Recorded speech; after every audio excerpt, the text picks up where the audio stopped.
Church on the Game Changer Network.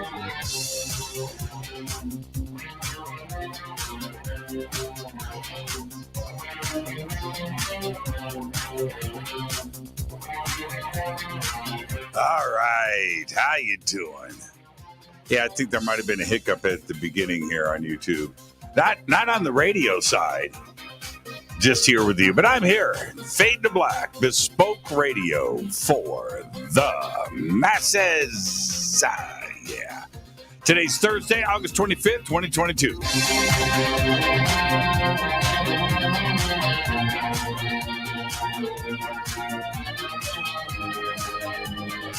I would like to welcome everybody listening all around the world, all across the United States.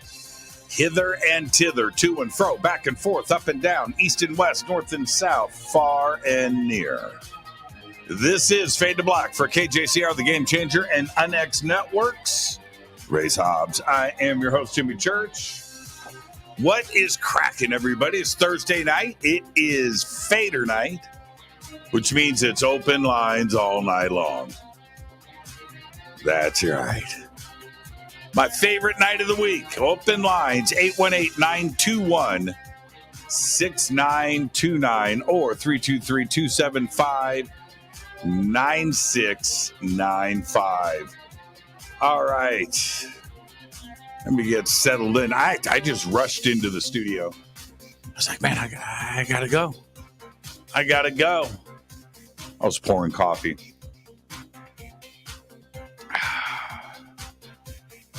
Sitting out back. Today, I've got to do this like, it's probably two times a week for sure. Sometimes three. I've got to replenish the hummingbird feeders. And it's it's a commitment, man.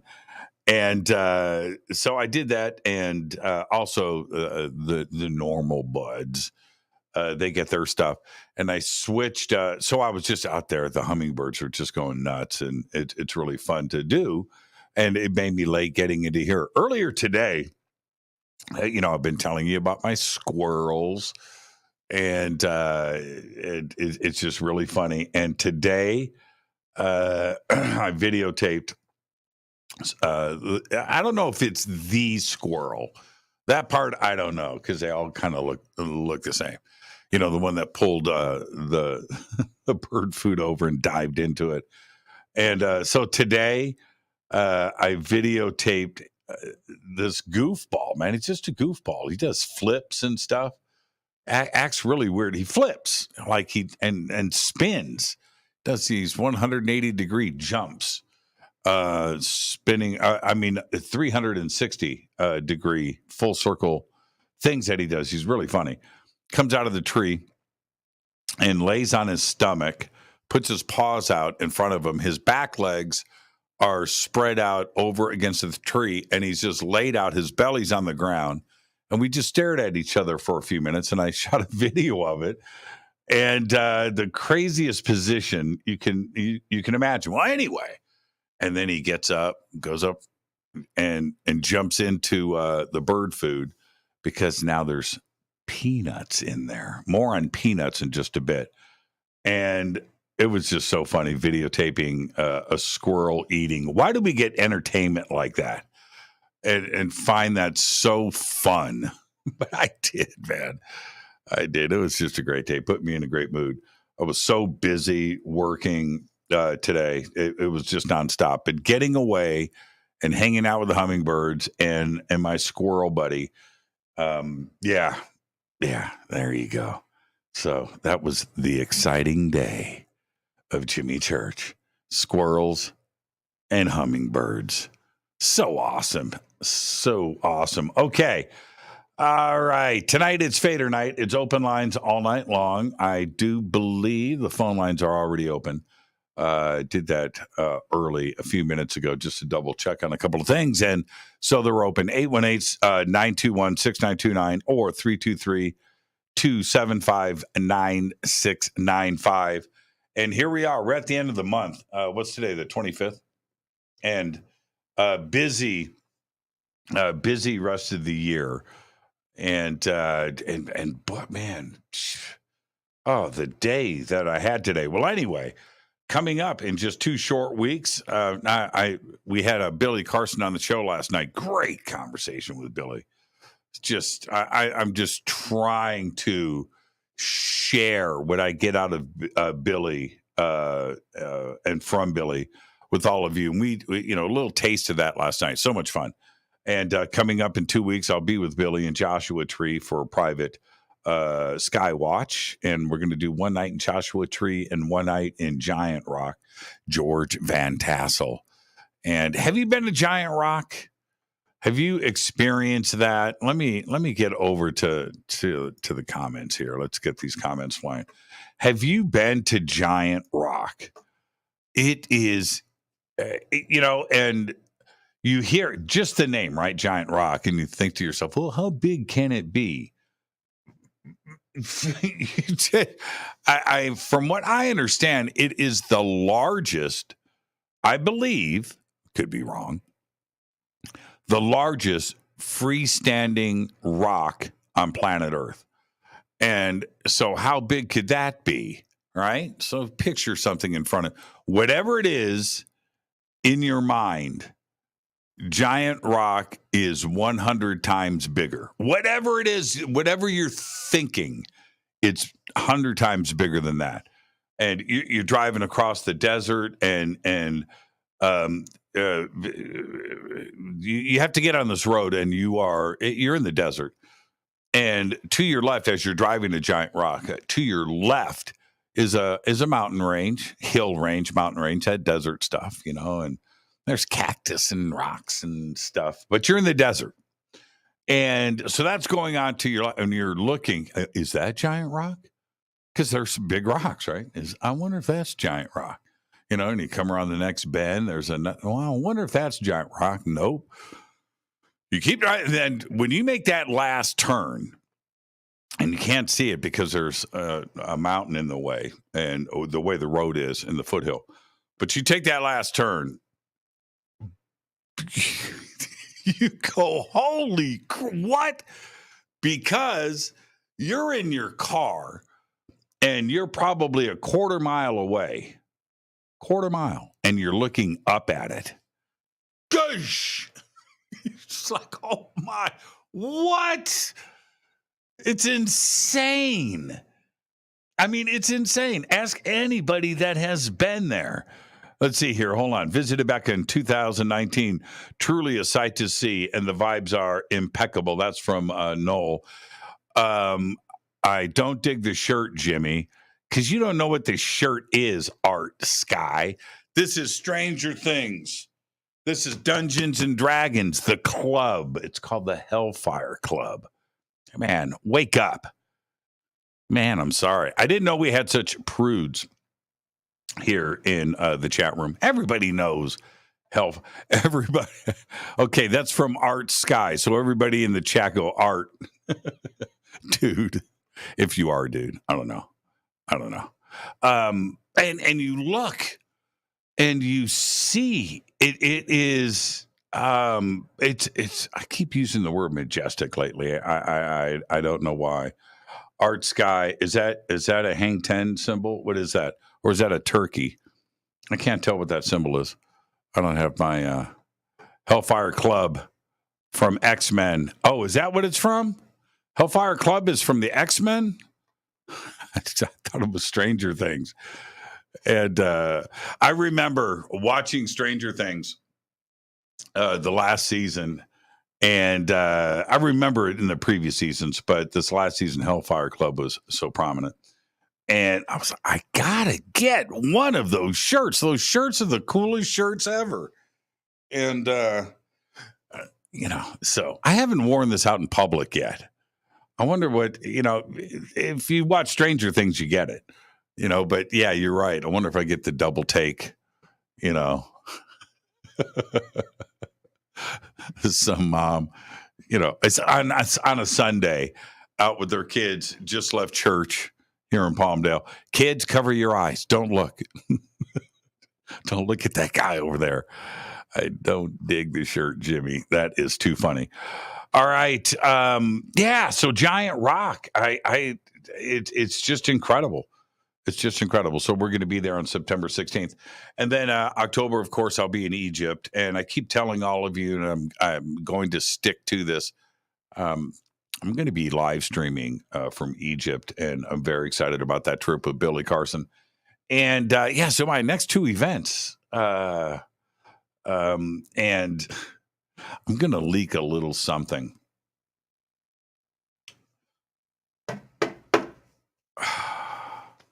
I can't show you what's going on. That I can't do. But I can't do that. But I'm going to leak this, though, because you'll see it here in the future. Getting ready to start taping, or continue, I should say, my new TV show. And these are my cards for the show as I'm sitting,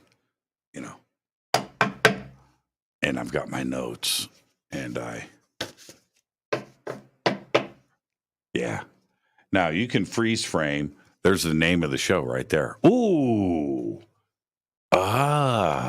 You can freeze frame it, though. I fuzzed it out for a reason. So, yeah, I'm compiling my... How cool is that? It's going to be fun. So when you see the show, you're going to go, aha, I remember that from Fade to Black. Yeah. So we're gearing up for that right now. Exciting stuff coming up. And then, of course, in February, I will be hosting the Conscious Life Expo. That is February 10th through the 13th, consciouslifeexpo.com.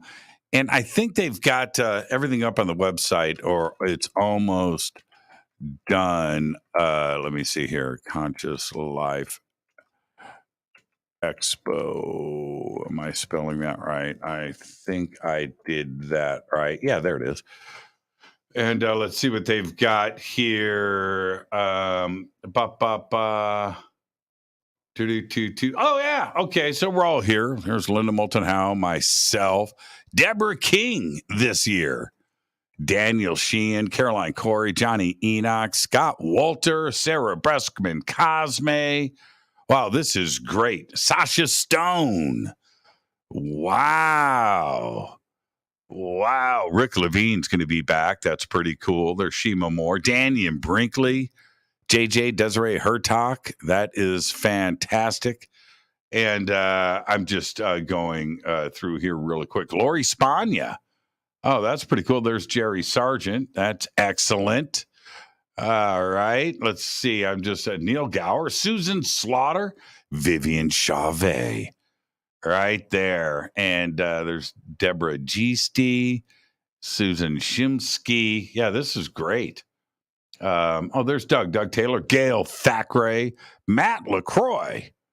Oh, wow. Okay. Joan of Angels is going to be there too as well. So just head to the website for tickets and information. It's all right there. ConsciousLifeExpo.com. And then coming up right after that, April 7th through the 14th, I will be hosting and presenting on the Hidden Secrets Seminar at Sea Cruise.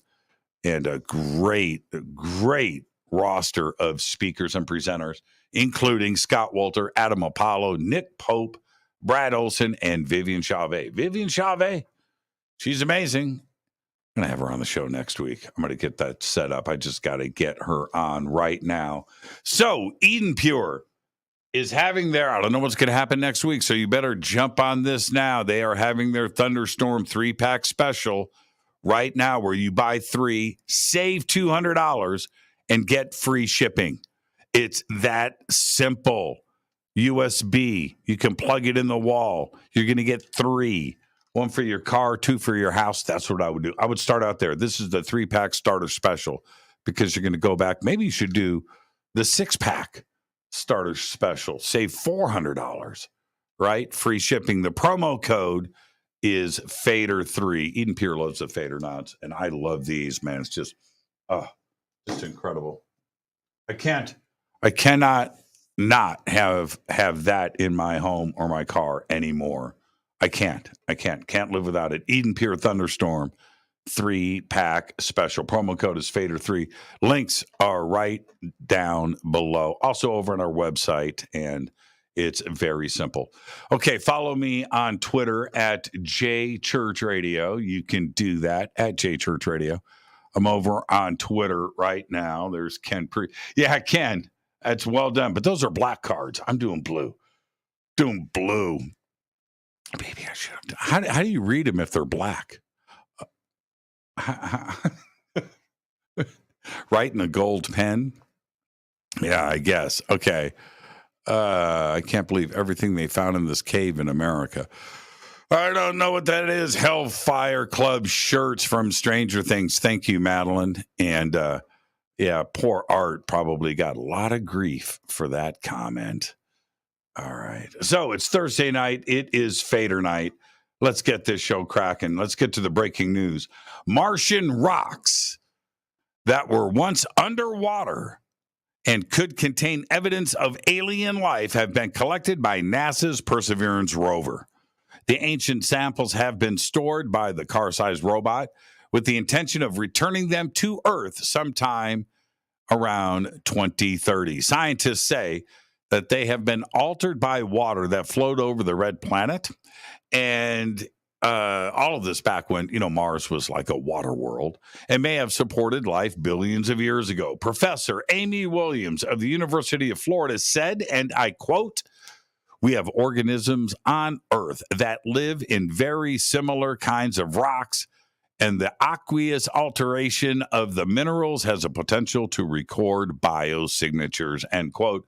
The recovery of such samples is the first step in the scientists' quest to establish if Mars ever hosted life.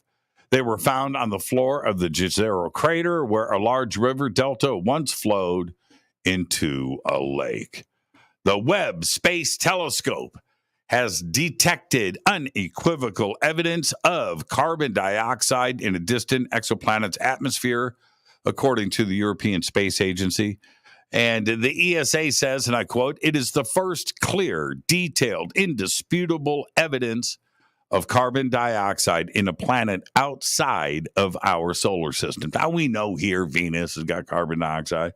Mars has got carbon dioxide, but this is outside of our solar system. The world, the planet, is a gas giant similar to Jupiter, about 700 light years away. It's called WASP 39b, and it was first discovered back in 2011. The discovery is important, and it shows what Webb can do in a narrow range of the mid-infrared spectrum and indicates the telescope will be able to sniff out abundances of important gases in the future. One step down. Let's go. Well, blasting off later this year. This is let's see here. What says a new show called The Church of Cooking. Yeah, we could do that. Yeah, we could do that. Co-starring Ken Priest. Yeah, I think that's what we should do. Me and Ken Priest, cooking show. Blasting off later this year. This press release came out today, and I was blown away. But I think it's very, very cool. And I think we all expected this to happen sooner or later, because later this year, atop a United Launch Alliance Vulcan rocket, Star Trek's Nichelle Nichols' cremated remains will be accompanied by those of Star Trek creator Gene Roddenberry, his wife, Barrett Roddenberry, Star Trek's engineer James Scotty Doohan, and 2001 A Space Odyssey visual effects wizard Douglas Trumbull, among others. All of their cremated remains will be heading into the heavens, thanks to a Texas-based company called Celestis. Celestis provides memorial space flight services for those people who want to celebrate the life of a loved one with an off-Earth experience. And today it was announced that Nichols was selected to be honored on Celestis' first ever deep space mission. Her cremated remains and DNA sample will be aboard the company's upcoming Enterprise flight. The Enterprise flight will travel 93 million miles to 186 million miles into deep space beyond the Earth-Moon system. The Memorial mission will launch more than 200 flight capsules containing cremated ash remains, special messages, and greetings and DNA samples from global clients on a timeless odyssey into interplanetary space. Yeah. Let's get this show cracking. On this day in history, it went down. It did. On this day in 1939, The Wizard of Oz, which will become one of the best-loved movies in history, opens in theaters around the United States. 1939. Half black and white, half color. You remember when you were a kid, you couldn't wait? You know, you're watching it in black and white, and you're waiting. You're waiting for that scene, right? Boom. Color. 1939. Fader fact. 2 nights ago, I watched Best in Show for about the 100th time. Love that movie. I watched it all, by the way, after the show here. I watched Best in Show beginning to end, to the credits. Every scene. God, what a perfect movie. And I was reminded in the movie that peanuts, walnuts, almonds, cashews, and pistachio nuts, aren't nuts at all. They are seeds, and that's a fact. But it is still one of the greatest scenes in all of cinema. Pine nut, which is a nut, but it's also a city. Yeah. Tonight is another Fader night with open lines all night long. 818-921-6929 or 323-275-9695. Thank you, everybody, for posting these pictures of Hellfire Club. And I knew Madeline would be first. So there you go. I taste test. The elf says he taste tests my cooking show. Yeah. Claudia says, this is all on Twitter. Hashtag F2B. Wizard of Oz, still the best. I love the movie. It's a perfect movie. It's a lot like Best in Show. And 2001: A Space Odyssey. Perfect. Perfection. Godfather 2. Perfection. All right. Rivermoonwellness.com. Fade to Black Blend. Go Beckley Tappy. Man, I like my coffee dark. Yeah. Go to the Amazon store. It's right there. Just look it up. Rivermoon Coffee, Fade to Black Blend. You can do all of that stuff. It's right there. And let me see here. Let me put this on hold. And I've been ignoring this. So I apologize. We'll get to all the calls. We'll get to the calls. And so there you go. Okay. Where was I? Oh, so last night. Holy crap. Man, I can't give away any spoilers. Last night I watched Top Gun Maverick. And it was great. It was great.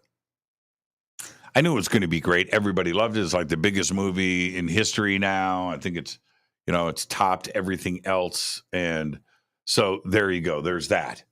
And no spoilers. I'm not going to do that, except for this. I didn't watch any of the trailers. I didn't know what the movie was about. I didn't have any idea. So I got a pizza. I queued it up, sat down for movie night at Casa Day Church. And then there was this right at the top. Opens up, credits, and thing, boom, Top Gun Maverick. And there's the opening scene. And it says across the bottom, it says Mojave Desert. I was like, oh, okay, here we go, right? And the next thing you know, you find out that old Maverick, Tom Cruise, is a test pilot for Lockheed Skunk Works. That's right. He's getting ready to fly to Mach 10 in this new plane, Aurora-ish. It's pretty cool. At, you guessed it, Skunk Works, right up the street. And they show the plane. Now you've got to go watch this. And if you've watched it, if you've streamed it, you already know. Right? And so you can go back and replay it. You know, it's right at the beginning. Now go back and watch it, because as the plane is about to take off, there it is, right on the tail. The skunk. I was like, what? And totally awesome, by the way. And so I'm watching the movie. I'm waiting to see, is it going to fly over my house? You know, but it didn't, by the way. It's a very cool way to start the movie. And I did rewind it 3 times. I had to watch it. There it was, the skunk right there. It's pretty cool. Pretty cool. The rest of it, you got to go watch the movie. But when you see the beginning and you see where the runway's pointed, just imagine what's happening a mile down the road. This is Fade to Black. I am your host, Jimmy Church. It's Fadernight. It is Thursday night. Open lines all night long. Get ready. I'm ready. I'm happy. I'm in a good mood. I've got a nutty weekend coming up in front of me. Yeah, secret stuff, you know, dinner parties, you know, glitz, glamour. It's going to be a busy weekend. It's going to be fun. So I need Fadernight to center me, to center me. Yeah. 818-921-6929 or 323-275-9695. I'll be right back after this short break.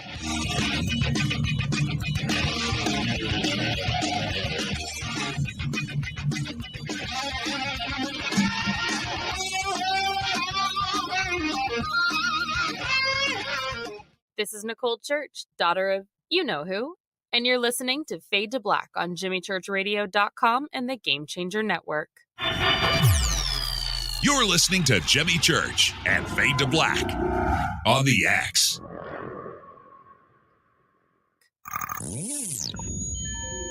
You're listening to Jimmy Church, Fade to Black. Fade to Black will now pause for alien identification. The station that talks the net. When you take the beans from Central America with dashes of Indonesian and African mixed in and then roast it to the dark side of Fade to Black, you create the ultimate brew of fringe. Introducing the Fade to Black blend from Rivermoon Coffee. Yes, Rivermoon's darkest customized roast was created for the love of Fade to Black.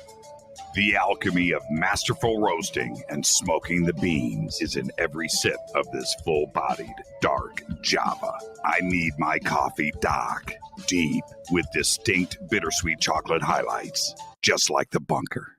Leaning further into the darkness of the roast is Fade to Black blend from Rivermoon Coffee. Just click on the banner at JimmyChurchRadio.com and use the promo code F2BBLEND for 15% off of your order today. This is the only way forward. This is Fade to Black. Make contact. This is Jimmy Church of Fade to Black, and you can get our podcast for just $2 per month. All you have to do is click on the podcast banner over at JimmyChurchRadio.com. Hello, Fadernauts. Jimmy Church here. You've seen me with my Thunderstorm. Now you can purify the air in your home and get healthy, clean, fresh-smelling air and eliminate odors just like I do right here in the bunker.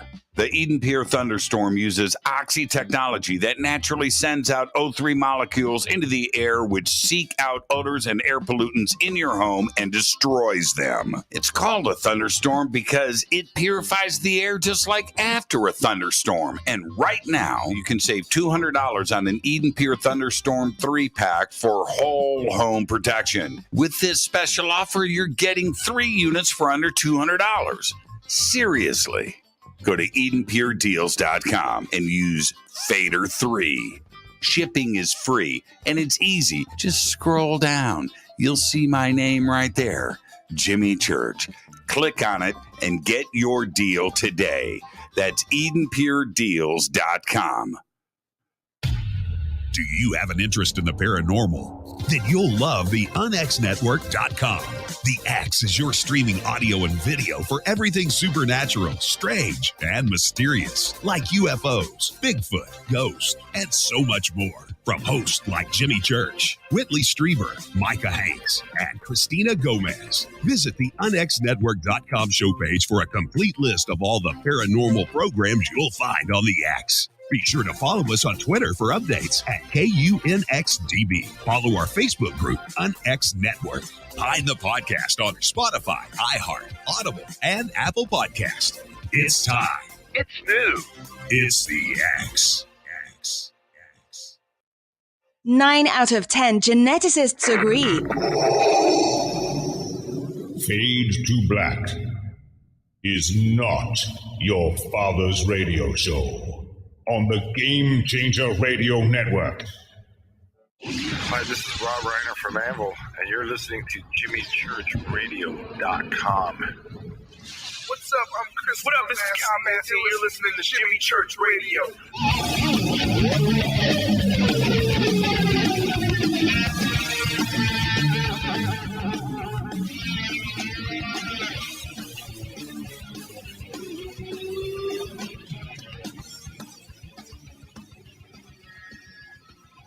Welcome back, Fade to Black. I need to have some classic Latin phrases, you know, like from the Omen, and step back and show the shirt and just start spewing out some Latin. I knew it.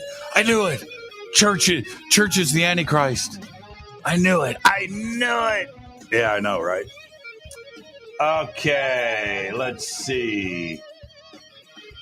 Oh man. Okay, all right. You know, this is getting difficult here, man. This is starting to get difficult. Let's see here. Let's see what's going on here. And yeah, I'm already doing it. I did it again. Okay, so that's it. I'm going to stop doing what I just did. I'm going to stop doing it. And yeah, see, I apologize. Okay, so I'm going to try this again. Let's see. Oh, that worked. That time it worked. Okay, so if I go here. Yeah, that's cool. Okay, so then if I do this, then that worked. And then I can go back here. Now, see, sometimes it's smooth. I can't quite... you know, and I don't mess with the phone system during the week. You know when I mess with it? When I'm live on the air. I don't mess with it. I haven't learned it. I don't know anything about it. I really don't. I swear I don't. Ah, man. Okay, listen, I'm going to say this. If you call in, I want everybody to listen to me. And I feel like I'm repeating myself now. If you call in, and you are put on hold, don't hang up just because you're on hold. You know, just don't do it. And anyone else taking a moon trip? Oh, I think I did it. I did the moon trip this time. I think most of us signed up for the moon trip. Yeah, I'm on it. Right? I know I did Perseverance. I did the one before that. I think I did Artemis. Yeah, I'm on it. Don't ask me to go back and try to figure it out, but I'm pretty sure I'm on it. Okay, so let's see here. If I do this and I go here, right?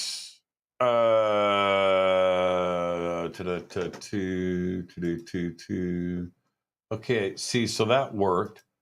Okay, everybody, just do not hang up.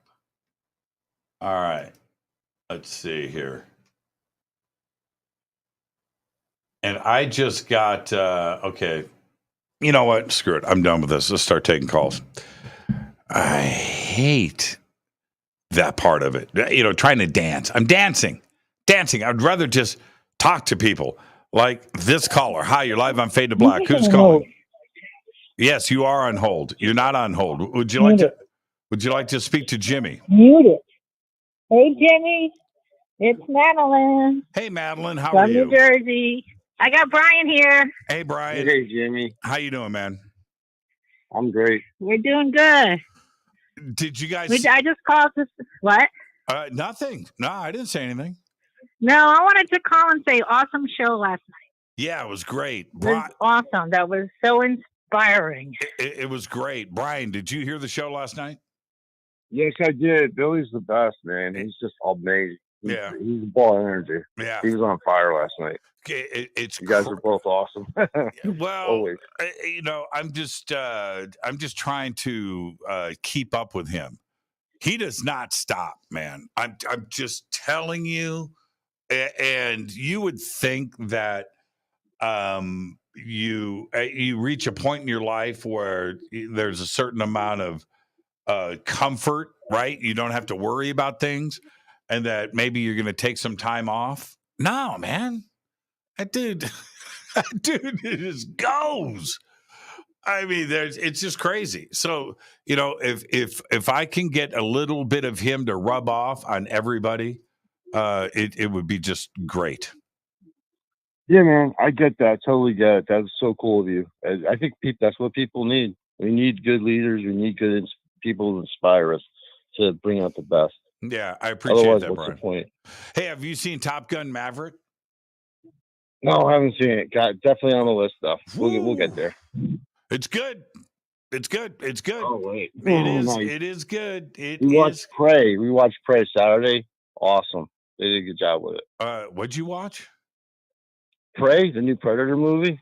Oh. But it's takes place 300 years before the original Predator. It's about a Cherokee tribe. Yeah, it's with the American Indians. Yeah. I did see it. No, I haven't seen it. I did see that it was out. So it's good. Absolutely. It's really good. All right. I don't really like the Predator movies, but this one was good. Well, I'm kind of with you on that. Alien versus Predator was kind of okay.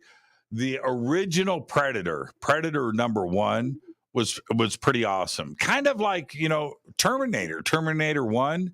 Terminator 2 might have been better than Terminator 1, but he wasn't as violent as he was in Terminator 1, right? I like the Terminator movies. I like all those Terminator movies. Well, I liked 1 and 2. I think they just kind of fell off after that. It was hard. Definitely disclosure there, man. Definitely disclosure. They're telling us stuff. That's what I love about these movies. Yeah. They're entertaining, but they give you that knowledge. Yeah, it's like kind of what Billy's doing. You guys and Billy, and Billy are doing a great job. Yeah. It's kind of weird how Terminator with Skynet, and we didn't have any idea about what the future was going to be. But yeah, you know how it is. They love to tell you what they're going to do and do right in front of your eyes wide shut. Mm-hmm. You know? Mm-hmm. Yeah, for sure. So I don't want to give anything away, but there is I talked to everybody about hold on for a second. I talked to everybody about a TV series called The Offer. And The Offer was a movie about the making of The Godfather. Okay. And it starred Miles Teller. And Miles Teller, and now I go back and I see all of these things that he's been in. He's been in a lot of stuff. But he caught my attention in The Offer. Now I see him all over the place. It's really weird. He's a great actor. He's amazing. But he plays Goose's son, right? Okay, as we know, Goose died in the original Top Gun, and but he plays his son, and he looks. I mean, it's crazy how much he looks like Goose. He plays Rooster in this. But Miles Teller, man, Really good. No spoilers. I'm not going to give it away. I didn't know what the movie was about, which was cool for me because it took a few turns that I didn't expect, and it was very, very enjoyable. So I want everybody to enjoy it like I did. But Jennifer Connelly, right? Labyrinth. Nice. Jennifer Connelly. Yeah, I'm going to leave that right there. I'm going to leave that right there. Yeah, she was Beautiful Mind is one of my favorite movies. Yeah. She was the wife. Yeah. Was that Russell Crowe? Yep. I love that movie. Yeah, Jersey, that took place in Jersey too. Well, her That was best a great movie. Her best movie will always be Labyrinth. That's it. Her best movie she is was Labyrinth. awesome in that. I saw that. I said, "Wow, she's got a career." Yeah, her life is set. Right.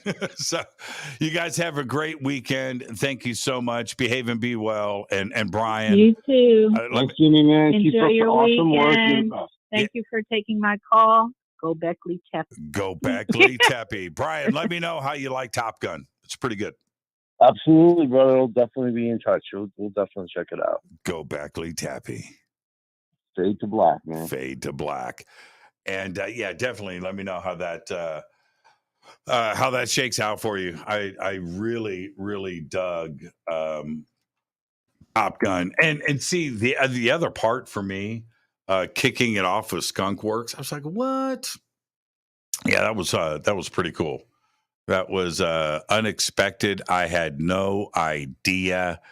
And again, I'm not going to give anything. I'm just not going to do it. Not going to do it. Miles Teller. And I had told everybody to go and watch The Offer and Miles Teller. And then boom, he's the co-star of Top Gun Maverick. Very cool. I was very happy to see that. He's already had just an amazing career. He's in everything. But he snuck up on me with The Offer. It was just one of those things. I didn't know who he was. All right, let's go back to the phones. Hi, you're live on Fade to Black. Who's calling? Hey, this is Jerry from Montana. Hi, Jerry from Montana. How are you tonight? Hey, I'm doing great. Sorry, I got my dogs here. Hey, this might be too personal for you, but do you remember the TV show Name That Tune? Obviously you do. Oh, what was it called? Name That Tune, the series, where they play a note. Oh, name that tune. Yes, of course. Yeah. Sorry, my phone went black and I can't make the screen light up to get off speaker. But so I'll be quick. Man, I'm getting a vibe. This is from your mom. When you said you had a note play off a guitar behind you, they played one note, and I want you to name that tune. And I say it again. I think it's a message from your mom. Are you going to play that tune? No. Oh yeah. The note. Yeah, that was the note that's strummed on your guitar. Behind you. Yeah. I know. I remember it well. It was a whole strum. It was all 6 strings. Oh, okay. So I didn't catch that when you told us that. Right. It wasn't all 6 strings. Okay. I mean, it was all 6 strings. Yeah, I don't know of a song that plays all 6 open strings. There may be. Yeah. So I don't know. All right, Jerry, get back to your dog. You probably got a big black bear coming in the back. All right. Good night, Jimmy. Hey, am I the only one that drinks when you say go Beckley Teppy anymore? No. Nobody talks about that. Okay. I will find Twitter and the chat room that you guys are both in front of me right now. Are you taking shots every time I say go Beckley Teppy? Have a good night, Jerry. Behave and be well. Love you, man. Love you back. That's a good phone call right there. And are you guys still doing the drinking game? Are you guys still doing it? Okay. Go Beckley Teppy. Because I remember specifically everybody absolutely 100% getting hammered. And, man, it's the end of the show, man. I can't drink anymore. This is getting to be too much. And I remember all of that. So, yeah, I'm assuming everybody is still drinking, right? Let's see here. Now we are. Yeah, man. Yeah, see? Yeah, everybody's still drinking. Go back, Lee Tappy. Let's go back to the phones. Hi, you're live on Fade to Black. Who's calling? You're live. Hi, this is Steven from Tucson, Arizona. Steven from Tucson, Arizona. How are you? I'm doing well. How about yourself? Okay, turn me down in the background. All right. Turning down right now. Sorry about that. Okay, what was your name, Tim? Steven. How are you tonight, man? What's going on? Oh, doing good. I just wanted to call you, get your thoughts on egregores. On what? Egregores, thought forms. On what like kind of what you thought of the phenomenon being like possibly turned, so many consciousness, believing something manifesting into physical consciousness, or even so many so many people from our planet thinking about extraterrestrials and kind of making that as a beacon and drawing them to our planet. What are your thoughts on the thought forms that our thoughts could be bringing them? Yeah. We talk about this all the time, Stephen. And I am, the more that I do research into physics and the science behind what is the message that physicists are trying to get us to understand. And please remember this. Physics is numbers, right? It's numbers, it's equations, it's algorithms, it's laid out. And what do those algorithms mean? Well, to us, to you and I, they don't mean anything. They mean crap to us. Yeah. We need a physicist to translate it. Right? This is the multiverse. This is the speed of light, and this is time travel. And you need, and especially at the quantum level, this stuff just, to explain algorithms that actually are showing us 11 dimensions. Dude, I see a bunch of stupid symbols. I don't see anything.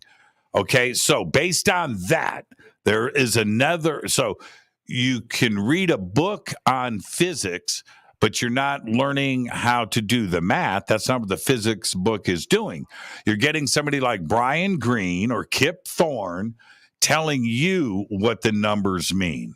Okay? Now, based on that, because I'm not a physicist, I just play one on the radio. Based on that. Do a good job. Yeah, well, it's smoke and mirrors, Stephen, smoke and mirrors. But one of the things that they are trying to get us to understand is a thing called entanglement. Now, entanglement is two particles that are connected to each other no matter what the distance. It could be on the other side of the universe. It could be on the other side of planet Earth.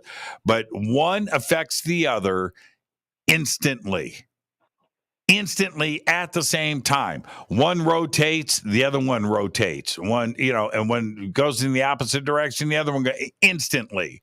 So it is that idea right there is why what you are saying is possible. That right there. So a particle in my brain, or all the particles in my brain, my entire brain entangled with something else out there on the other side of the universe. What? Okay, you're telling me entanglement has been proven. So therefore, why can't we use it to communicate? Why can't we use it for data transmission? Why can't we use it for all sorts of things? And it turns out we are with quantum computing. So are we sending out a beacon, right? When somebody says they're channeling an ET being out there, is that entanglement? Well, science says it is. So absolutely. Right? Yeah. And so that's what I'm thinking. That's where I'm at. And I'm okay with it. And before a physicist says, no, that can't happen, I'm like, wait a minute. You're telling me it can happen. Right. Well, the ET communicating with channeling. Well, you've been telling me about parallel worlds and the multiverse and multiple versions of me and entanglement and all of this. Well, therefore, that is a way to communicate faster than the speed of light. In fact, it's just the speed of now. Right. It's the speed of now. That makes sense. Yeah. And then just to ask you to take that to from the macro to the micro, do you think that the whole reality is kind of based like that? That like if someone thinks and believes so much, they can manifest their own destiny, turn that into their dreams, and kind of taking from what you and Billy were talking about last night. Right. Do you think that one's thoughts can go just that's kind of the base of reality is thought and belief more than that can morph physical reality? Well, but yes, the short answer is yes, of course. But let's remember something, that right now, humanity, us earthlings, us doofus earthlings, we think we're smart. We're total idiots. And so in our doofus world that we have, right? In our doofus world, if we are just now starting to understand what entanglement is and quantum physics, and we are starting to understand some of these principles, another civilization out there, 500 years more advanced than us, 50,000 years, 1 billion years more advanced than us, they have quantum mechanics, quantum physics, measurement, entanglement, dimensions, faster than the speed of light, folding. All of this stuff is just elemental, trivial stuff to them. So we are talking about two particles connecting to each other. These advanced civilizations are immortal, right? They're living they're understanding a whole nother level of this that we're not even close to right now. We're not even close. So manifesting energy transferred. Dude, just let your imagination go. Just let it go. Whatever you can think of. Yeah. It's totally possible. All right. So Stephen, enjoy your weekend, man, down there in Tucson. Thank you so much, my friend. Appreciate you. You as well. Have a good go Beckley Teppy. And go Beckley Teppy. He said it right. Stephen got it right. That's what I'm talking about. This is Fade to Black. I am your host, Jimmy Church. 818-921-6929 or 323-275-9695. This is Fade to Black. It's Thursday night. It is Fadernight. If you're on hold, stay right there. Don't hang up. I'll get to your calls. And more of those are right after the break. On the Game Changer and NX Network, I'm your host, Jimmy Church. Race Hobbs. It's Fade to Black. I'll be right back.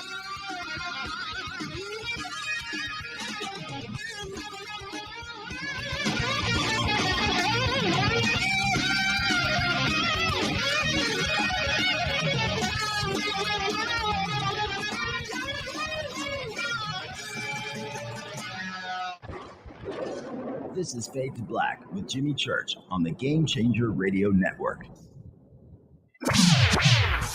Your 1 million gigawatt paranormal powerhouse, KUNX-DB, VX. Hello, Fadernauts. Jimmy Church here. You've seen me with my Thunderstorm. Now you can purify the air in your home and get healthy, clean, fresh-smelling air and eliminate odors just like I do right here in the bunker.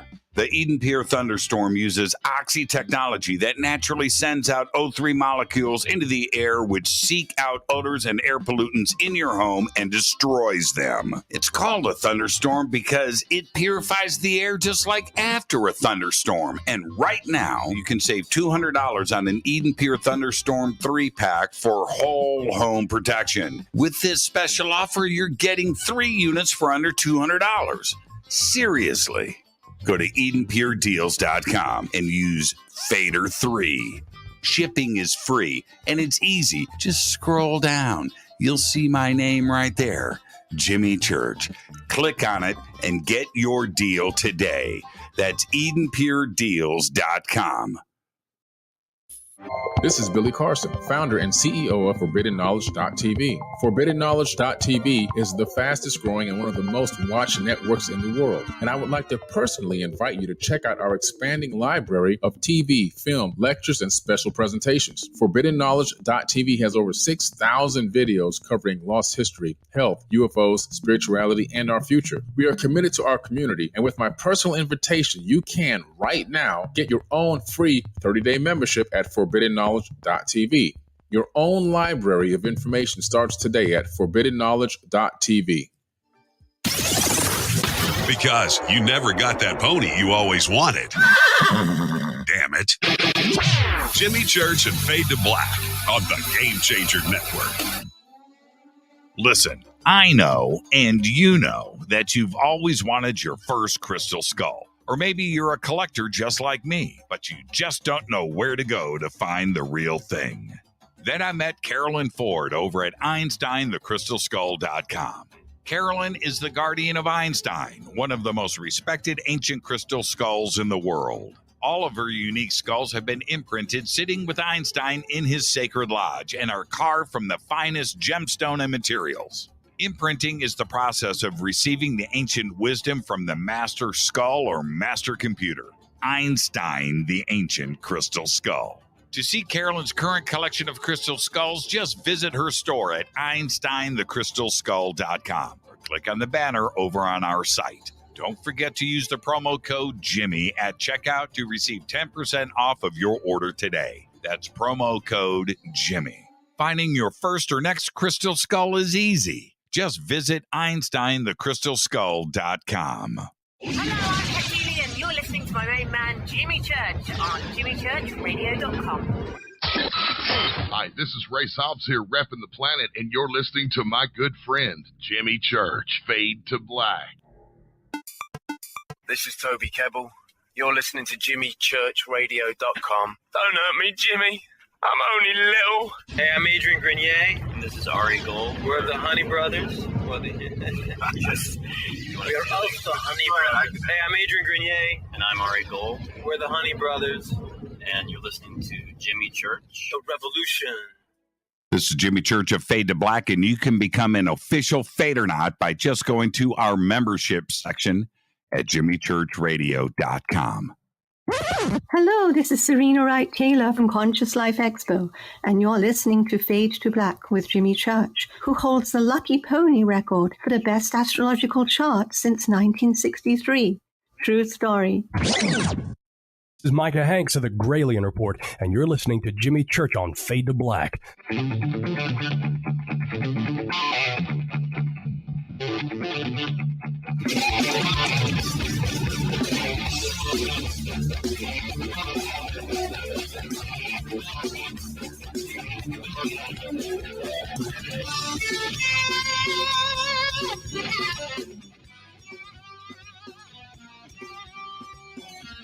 Welcome back, Fade to Black. I am your host, Jimmy Church.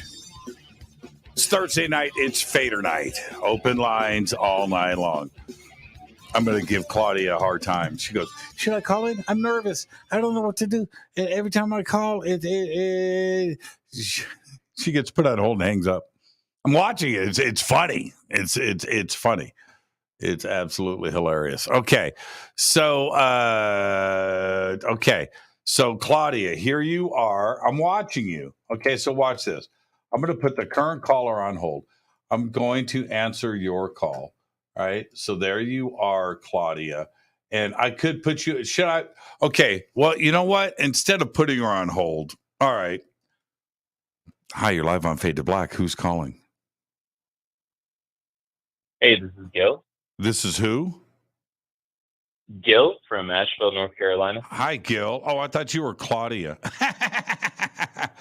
I was like, Claudia. No, Claudia, you got a deep voice. I could fake her voice if you wanted me to. That is too funny. Well, maybe she's one of the other callers on hold. I'm giving somebody a hard time that I shouldn't be giving a hard time to. All right. Yeah. So, Gil, what's on your mind tonight? Hey, man. I just wanted to call in, I guess, with I don't know, kind of like a hot lead. I love all your coverage on Bigfoot, and I guess I wanted to take this chance to give a shout out to the Bigfoot Mapping Project. Honestly, one of the coolest developments in the world of Bigfoot that I've come across in a long time, and I thought you should know about it. About with Fadernight. Okay, what's it called? The Bigfoot Mapping Project. It's this dude. He's a professional mapper. He basically started hearing all these different reports as he was going around and going to do work for oil companies and gas companies. All these folks out in the sticks started telling him we don't go over there because we saw this or we saw that. Eventually he took his knowledge, took everything, and started this project. You said nothing as in nada, nothing? No. The Bigfoot mapping. Oh, project. mapping. I was like, Bigfoot. Yeah, mapping. I thought the Bigfoot Nothing Project. What a great name! Right? Too funny. Okay, the Bigfoot Mapping Project. Has anybody heard of this? I'm doing this. I'm doing this. Not you, Gil. You told me about it. I'm talking about the chat room. Okay, Bigfoot Mapping Project, and apparently everybody heard you correctly except for me. So, I haven't heard about it. Okay, all right, okay. So it's awesome, man. All live map. Yep. Literally zoom into where you live and start seeing reports based off of times, reading through them. He collects any vocalizations, he collects videos, he collects pictures, and it's just it's honestly something I feel like more folks should know about because he's applying a data approach to Bigfoot, and he's breaking ground, man. Yeah. Yes. Okay, everybody giving me a hard time. Yes, okay, it's mapping. But I'm going to look it up. I'll check it out, and I'm sure that Bill or somebody will pop this up in Twitter, and we'll get the links up, and I'll go check it out for sure. Awesome, man. Well, go Black. Fucked up. I've been playing the drinking game. Go Beckley Tepe, man. That's what I'm talking about, Gil. You have a great weekend. Go Beckley Tepe. All right, brother. Take care. Right on. It is the Bigfoot Mapping Project. The Bigfoot Mapping Project. All right. It's open lines. It's Thursday night. It's Fadernight. Let's see who's up next. Hi, you're live on Fade to Black. Who's calling? Hey, it's Christian. I'm originally from Puerto Rico, now live in Minneapolis. So thanks for taking my call. Hold on, so basically, I wanted to say, man, that I'm challenging myself to talk about UFOs to my friends and coworkers because I feel like every week I get more listen, data from our government. Hold on, take me off speaker. Can't do this. Take me off speaker. Oh, hold on. Can't do that. No, can't. No, it's my headphones. Can you hear me now? Yeah, now I can. Okay, that was brutal. Okay, so what were you saying? Sorry, bro. I apologize. Your name is Christian? Christian. Yep. I live in Minneapolis. I want to talk about UFOs, man. What's going on? I'm challenging myself to talk about it to my friends and coworkers. Mm-hmm. I always kept it kind of I was embarrassed, or not embarrassed. I just, the stigma. So, before I used to talk to UFOs to people and they would roll their eyes. And now I got all this data from the U.S. government that can back me up. And I present that, and what I get from the body language from most people is not rolling their eyes anymore. It's this discomfort, right? I don't know. It's just this discomfort. And I don't know if it's fear or what it is, but I want to get this conversation out there, man. I want to see it more in the news. if I was a scientist, which I'm not, I'd be all over that. I mean, the stars, the technology, the possibilities. How can you not, man? Mm-hmm. Especially when I understand that some scientists have egos and they want to know the answers, and it can be scary. But dude, I don't know, man. I don't know. I'm really passionate about this, even though people have mixed feelings about NASA. I am kind of giving them a chance. Hopefully, I don't know. Hopefully that'll open the door, and we'll see what happens, man. I'm excited about this. I just wanted to call because I never call because I work early. I'm a big fan of yours, dude. I love guitars.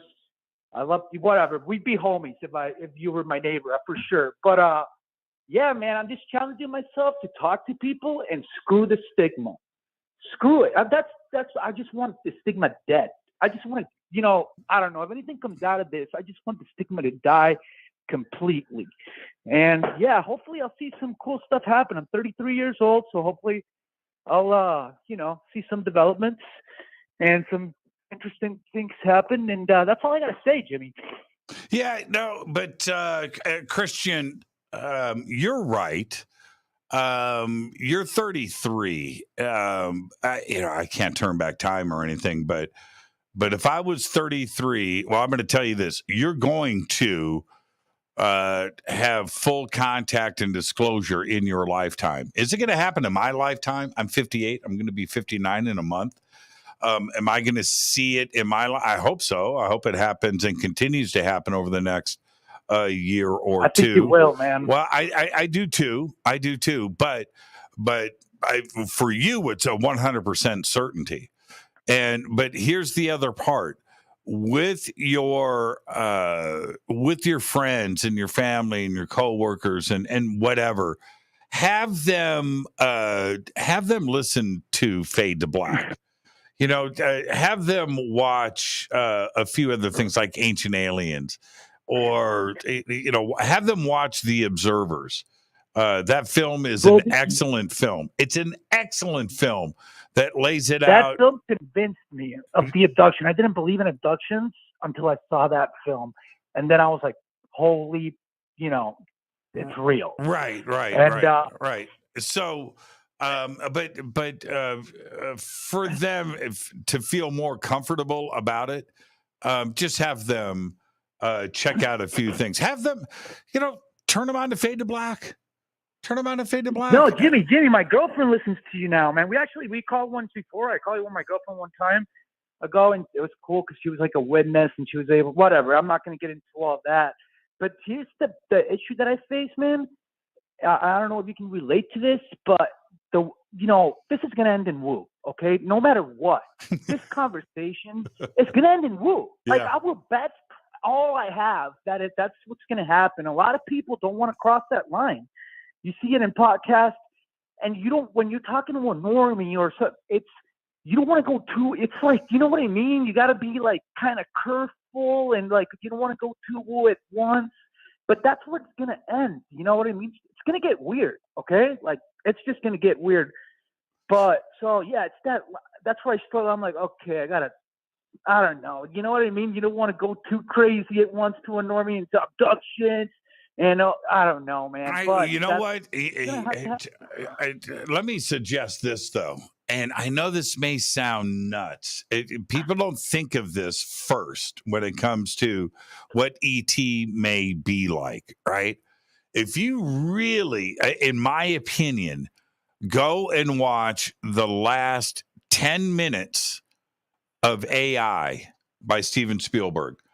And so that movie with, about a robot android kid searching for his mom, and it's an amazing movie. It's heartbreaking. There's some times in it that you just absolutely cry. But you get to the last 10 minutes of the movie, and E.T. arrives on Earth. Humanity's frozen, and gone. And E.T. arrives, and the image of E.T., the type of ship that they are on, by the way, which is crazy. It's a cube. It's like a giant sugar cube. and the way that ET looks, presents itself, and what their agenda is, we would, if that's what we encountered today, Christian, we wouldn't understand that. Wait, that's full woo. That's woo. I mean, that's woo to another version of woo that we don't even understand. And so, if you really, how crazy could it be? Watch the last 10 minutes of AI, or 15 minutes, I haven't whatever even it watched is. the movie. I'll definitely check that out. Oh man, watch that last 10 minutes. Well, the movie is great, beginning to end. It's awesome. Okay, it's nearly a perfect movie, but that last 10 minutes catches you by surprise, and it's a trip, also, man. I'm almost embarrassed to say this, but literally, I just watched Close Encounters of the Third Kind for the first time last week. All right. What? Like, I was like, yeah, because I'm like, man, it's from the 70s. It's gonna be lame. That's it. I don't know, Christian. dude. Christian, I'm blocking your number. Dude, I know. You're blocked, man. You're blocked. I was blown away. Okay, like Yeah. I was like, how did Steven? Okay, that's a whole nother conversation. But yeah, man, like holy, Yeah, aside but from yeah. it's so weird to me. You put 2001: A Space Odyssey to the side. You put I haven't Forbidden. seen that one either. Okay. Don't block me, but I haven't seen that movie. Okay, well, you're already blocked. As soon as I end this call, it's your last call to the show. But you put 2001: A Space Odyssey aside. All of the great ET movies, all Spielberg.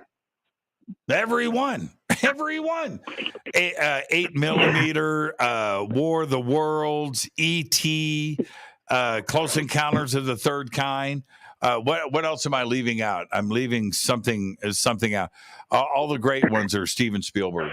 Well, I'm going to get to some more calls. Christian, behave and be well, man. All right, man.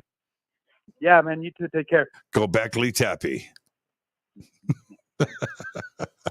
It's a great phone call right there.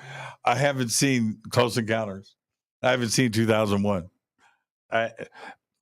Christian, have you seen E.T.? Oh, man. I watched E.T. I hadn't seen it in a long, it's been a long time. And I went and checked it out. I forgot how great it is. I forgot how great E.T. is. E.T., man, you want to say that it's a kid's movie. Yeah, okay, all right. It's not really. And it's a great movie. Let's go back to the phones. Hi, you're live on Fade to Black. Who's calling? Hey, Jimmy, is this a screener? Yeah, would you like to speak to Jimmy? No, I want to speak to the screener. I just want to ask this questions about Jimmy. That's what he's really like. Okay, I'm the screener. What questions Okay. would you like to know about Jimmy? Well, he looks like the kind of guy who, once the cameras are off, he's got a pocket protector on. Does he really walk around the studio with a pocket protector on? Complete nerd. No social skills. Doesn't know how to talk to people. That was the chat and the video games all day long. He codes in 9 computer languages. Yeah, and thinks he's cool. No, he knows he's not cool. Okay. He's the opposite of cool.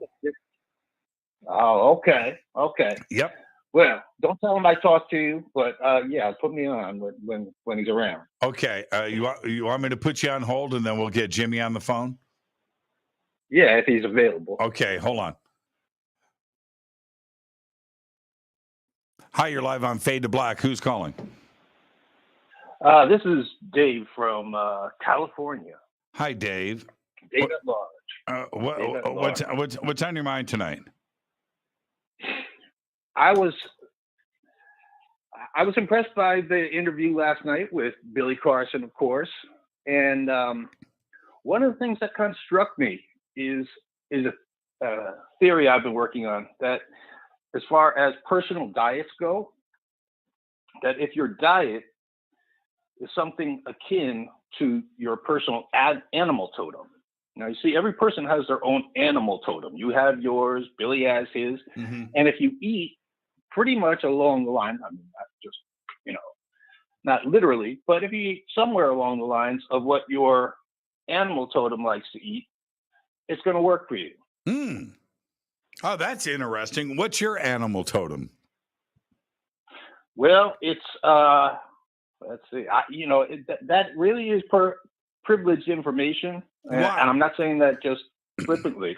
It's, it's esoteric information, but mine's a marine predator. So mine is a yellow-breasted canary. So what you're saying is I should eat nothing but sesame seeds.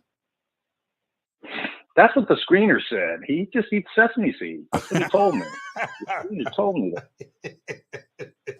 that. But that, in a weird way, that makes a lot of sense.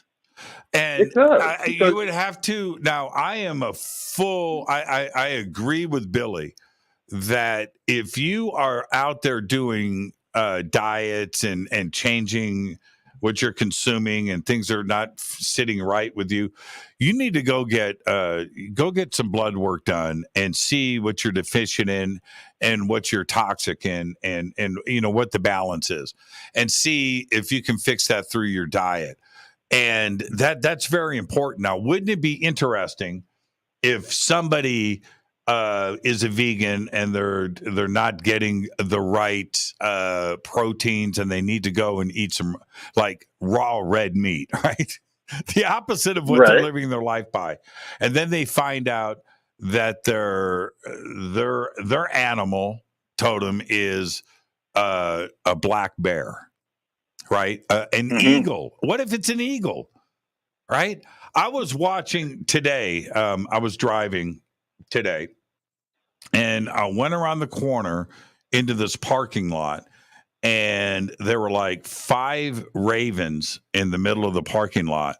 And I pulled up and it was some kind of previously living mammal, right? I don't know what it was. It could, but they all were. Now, that's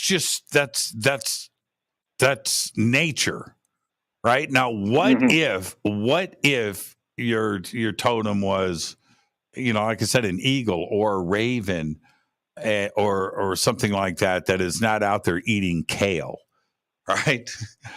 And an American eagle's not going to invade a celery farm. It's not going to happen, right? Man, I've been growing these cucumbers for 10 years. They're great, but these eagles are coming in and eating all of my cucumbers. It's just not going to happen. It's not going to happen. So with our humans, where we have spent, hundreds of thousands of years as Homo sapiens sapien, millions of years in erectus of some kind, where our DNA has adjusted and is running in a very efficient way. And then somebody today decides that they're just going to change their diet and alter the way that your body works. I don't think that's possible. Maybe over a few generations, where your children and then your children's children, you might start to alter your body chemistry, but you're not going to do it now. You're like today, you're not going to do that. No, I just don't. I don't see that as being possible. If there are some people out there that can adjust, and it does work for them, but it doesn't just blanket work for everybody across the board. No, our DNA is set, man. And it's been set that way for 100, 200,000 years. You're not just going to alter it because you want to, change your diet tomorrow and you don't think it's going to affect your body. It will.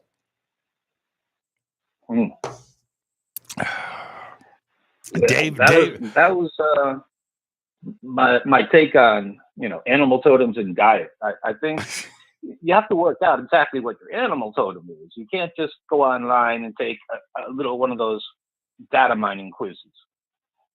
And Pop, you're a butterfly, or Pop, you're a potato bug. Yeah. Potato bug. That's good. You're a black widow. But right. Yeah. I need something impressive. I need to be a hawk. A hawk would be a good one. Eagle would be good. Well, Eagle, the hawk. thing about it is that it resonates with your spirit. So when you have the right one, it'll resonate with you. Yeah. That's it. You know what I did? Maybe some of you saw this. This is about 5 years ago when it was making its rounds. I'm sure it's still out there. I mean, people still do this. But I was watching these hawks fly that had GoPros put on their back, right? And the video from that, you just watch it for hours, man. And you're watching the birds turn their head and what they're looking at, right? And dude, how cool would it be to be a hawk, right? Well, that gets my next point here. It tails right in. Rather than popping around the universe and the omniverse in tin cans, like basically is the plan for NASA and everybody else for the next 100,000 years, what if you could take your consciousness and insert it into the control module of an animal, any animal on this or any other planet? Wouldn't that be cool?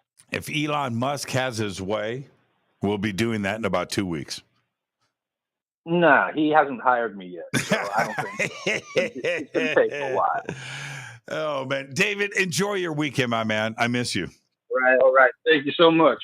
I'll talk to you, brother. Go Beckley Tappy. Great googly moogly. Great googly moogly. That's what I'm talking about. That's David at large right there. This is Fade to Black. I am your host, Jimmy Church. It is Thursday night. It is Fadernight, which actually means it's open lines all night long.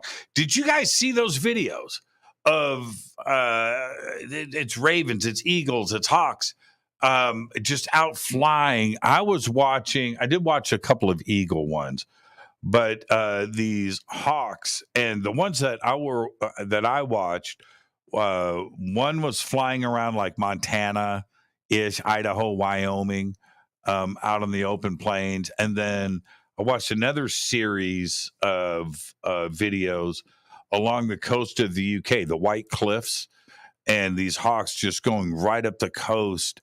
So you've got, the ocean on one side, the cliffs in the middle. And for some reason, the hawks would fly right on the edge. So you would have the cliff below.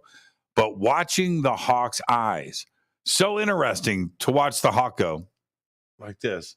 What's he looking at? And he's just cruising. And then he looks straight. And then he's down here.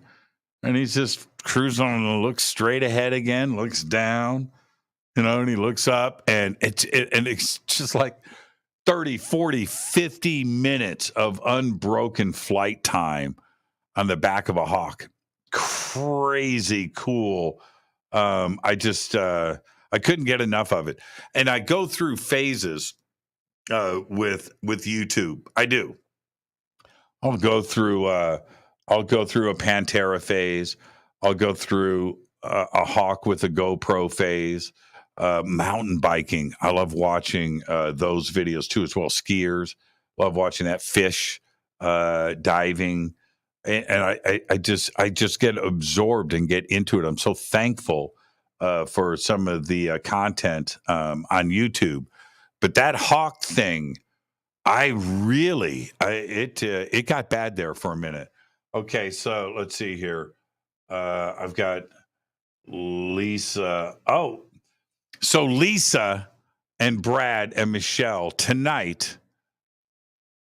Are you ready? They're at Faster Pussycat in Orange County. And they called me earlier. Dude, we got the VIP lounge. We've got an extra ticket for you, man, if you want to cancel Fade to Black tonight. I said, no, I'm not going to do it. Not going to cancel Fade to Black. It's not going to happen. Now they're sending me videos of The Faster Pussycat. I bet you that's pretty good. Remember that cover they did of You're So Vain? That was awesome. Yeah. All right. This is Fade to Black. More of your phone calls are next. Thursday night, Fadernight, 818-921-6929 or 323-275-9695. I'll be right back.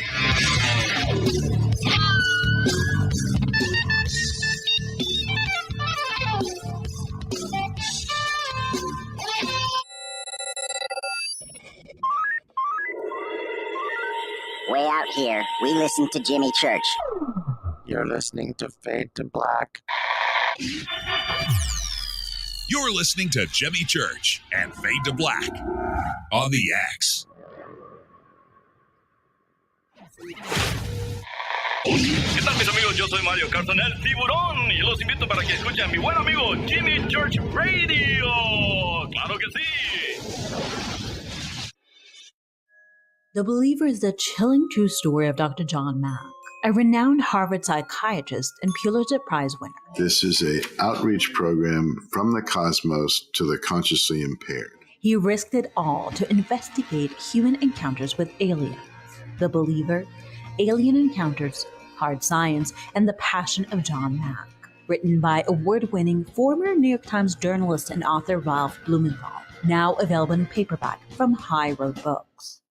Introducing the Game Changer blend from River Moon Coffee that delivers a customized blend made specifically for the Fadernauts. If the game is rigged, change the game. It's a bolder cup with some bite. Game Changer is the coffee of choice for those that prefer an organic dark roast that is slightly lighter and milder, but it's still dark. With wild notes of pecans and chocolate with a rich, balanced, full-bodied cup that is roasted to perfection for a great coffee to start your day, as an after-dinner coffee or anywhere in between. Artisan, small batch roasted to perfection. USDA certified organic, all River Moon coffee is freshly roasted and packaged in the USA.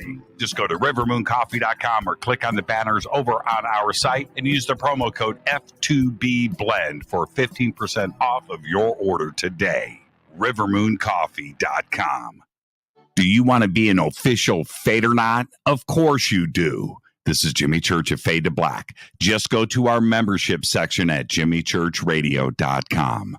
Fadernauts, when you think about the future of our country and where we're headed, do you wonder about the food supply? I do. Disruptions in the food supply chain could be disastrous, and they usually occur with little warning.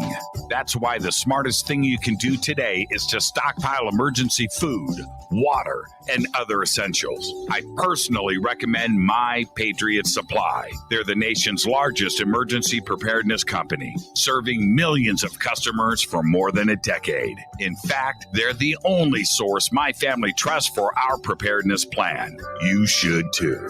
Right now, save 20% off a full 4-week supply of delicious meals that provide 2,000 calories a day. Saving 20% helps too, doesn't it? Especially now. So go to preparewithjimmy.com and get ready. That's preparewithjimmy.com. There's no time to lose. Do it now. So, you love talk radio? Then you'll love TalkStreamLive.com. TalkStream Live is always on, 24/7 with the best streaming talk shows. Find your favorite talkers and discover some new ones. It's free, readily available online or on mobile with any smartphone or tablet. Finding your favorite talk shows all in one place has gotten a whole lot easier. Just go to TalkStreamLive.com. Be sure to download the free apps from Google Play or the iTunes App Store.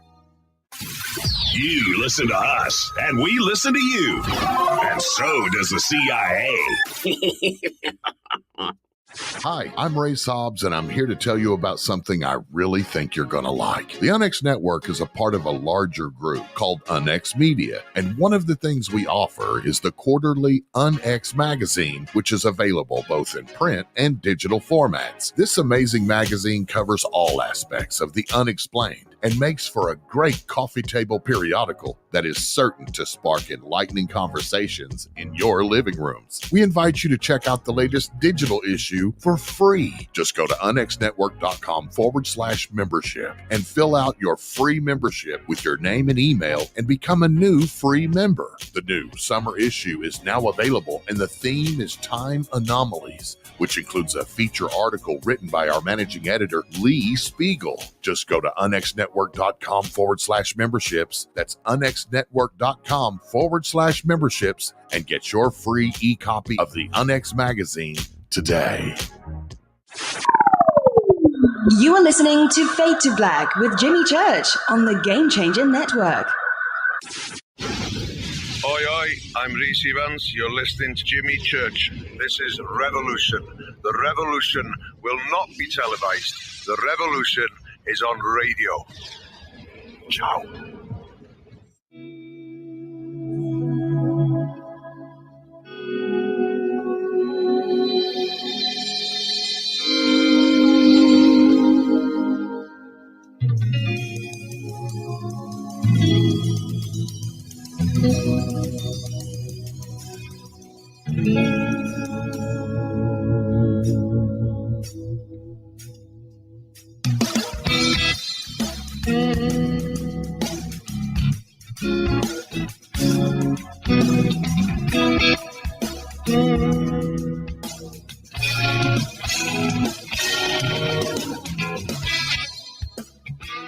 Welcome back. Fade to Black. I am your host, Jimmy Church. It's Thursday night. It's Fadernight. 818-921-6929 or 323-275-9695. Open lines all night long. Let's see who's next. Hi, you're live on Fade to Black. Who's calling? Hey, Jimmy. This is Ryan Wayner from Montana. Hey, Ryan. How are you? I'm doing good. It's been a long time since we talked. Wait. Are you talking about the patriarch of the Wiener family? Are you talking about that? Are you talking about that, Ryan? I don't believe it's you. I don't believe it's you. Yeah, it's me. And me and my whole family actually just went to East Eddy Ranch again for like the 5-year anniversary of my experience I had out there. Uh-huh. And so I went. I took my 2 daughters, Harper and Peyton. My mom went, and my brother Alan and Fader 1 and Fader 2, Sean and Evan went. My brother Eric and his daughter Caroline went, and my sister Rochelle and her 2 boys, Ashton and Aiden, went. And I kind of planned the whole thing for us to go there, and it was awesome, man. We had a great time. Yeah, good for you guys, man. I talk about Fader 1 and Fader 2 all the time. I mean, I've got their trading cards here in the studio. Yeah. And when I was there, I captured a couple things. We seen a couple things during the Skywatch that were really interesting. It's a debate whether it was Starlink or if it was some type of massive ship.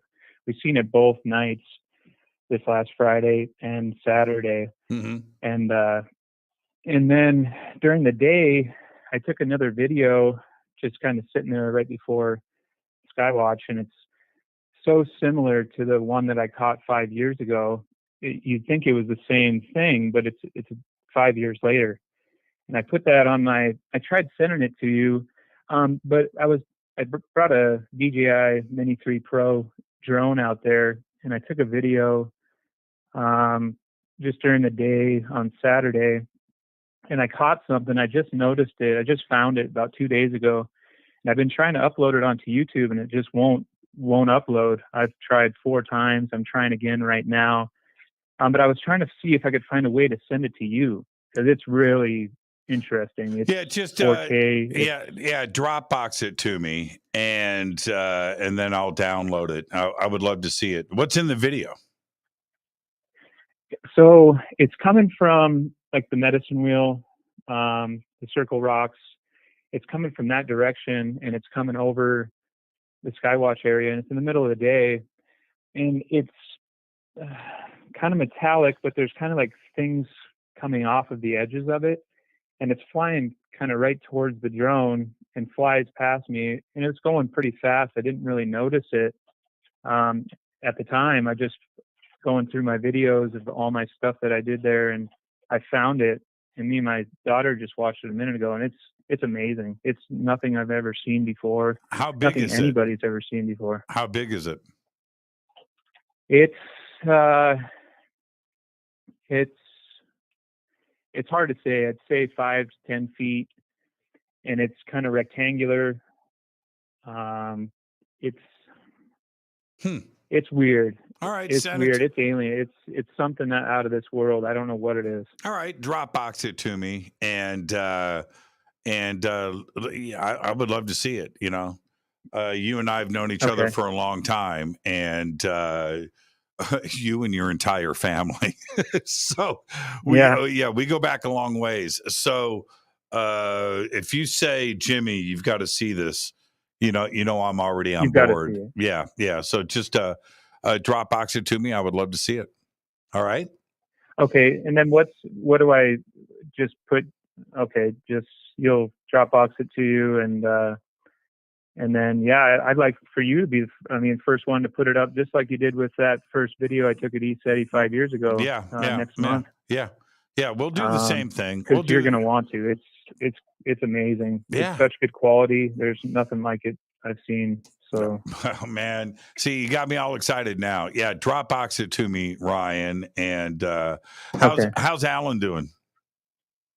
Alan's doing good. He was there, and we just, like the first night was just crazy. This thing that we've seen, I was looking online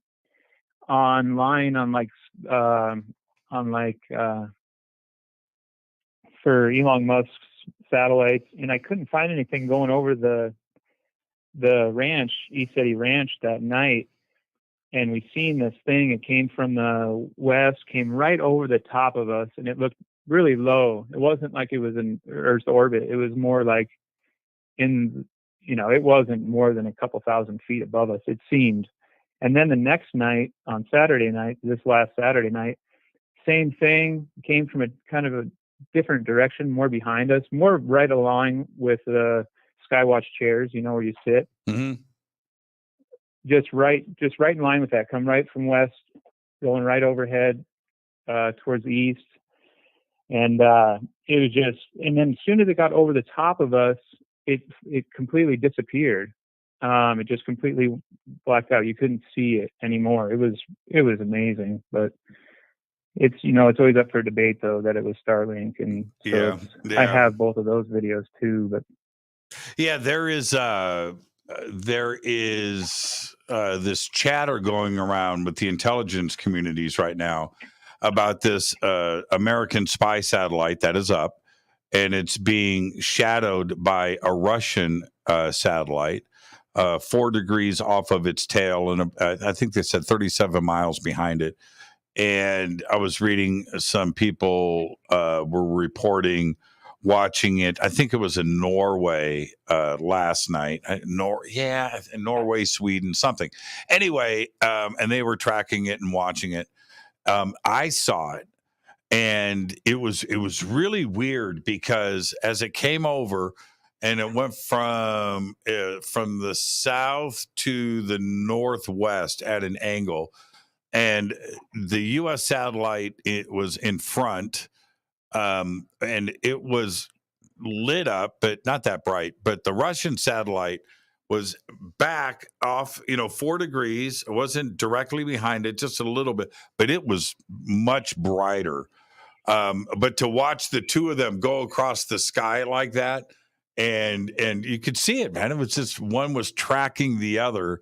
Now, when you see something like that, because they were so close and on the same trajectory, one is following the other one. If you didn't know that was a satellite being tracked by another satellite, you would think something else, right? Plus, the one that was behind it, the Russian one, was a lot brighter and looked a lot lower, but they're in the same orbit and the same altitude. So, but it was strange to see with the night vision, it doesn't make any sense when you see it, especially at that angle, and what they were doing. And so you would, dude, that's a couple of, that's those are UFOs. That's ET. But no, it wasn't. But it was crazy to see. I'm telling you right now, that was crazy. Yeah. And if I didn't know what it was, I would have lost my mind. Yeah. Yeah. This was the same. There was about 20 in a line, and then there was one, quite a distance behind it, but it wasn't like in unison with them. It was trailing. 20. That was the same both nights. Yeah, 20 in a line is Starlink. I counted. I can't remember. Somebody will remember from the show. I think it was 60 in a row, Starlink. And that's only when I picked it up. I don't know how many passed already.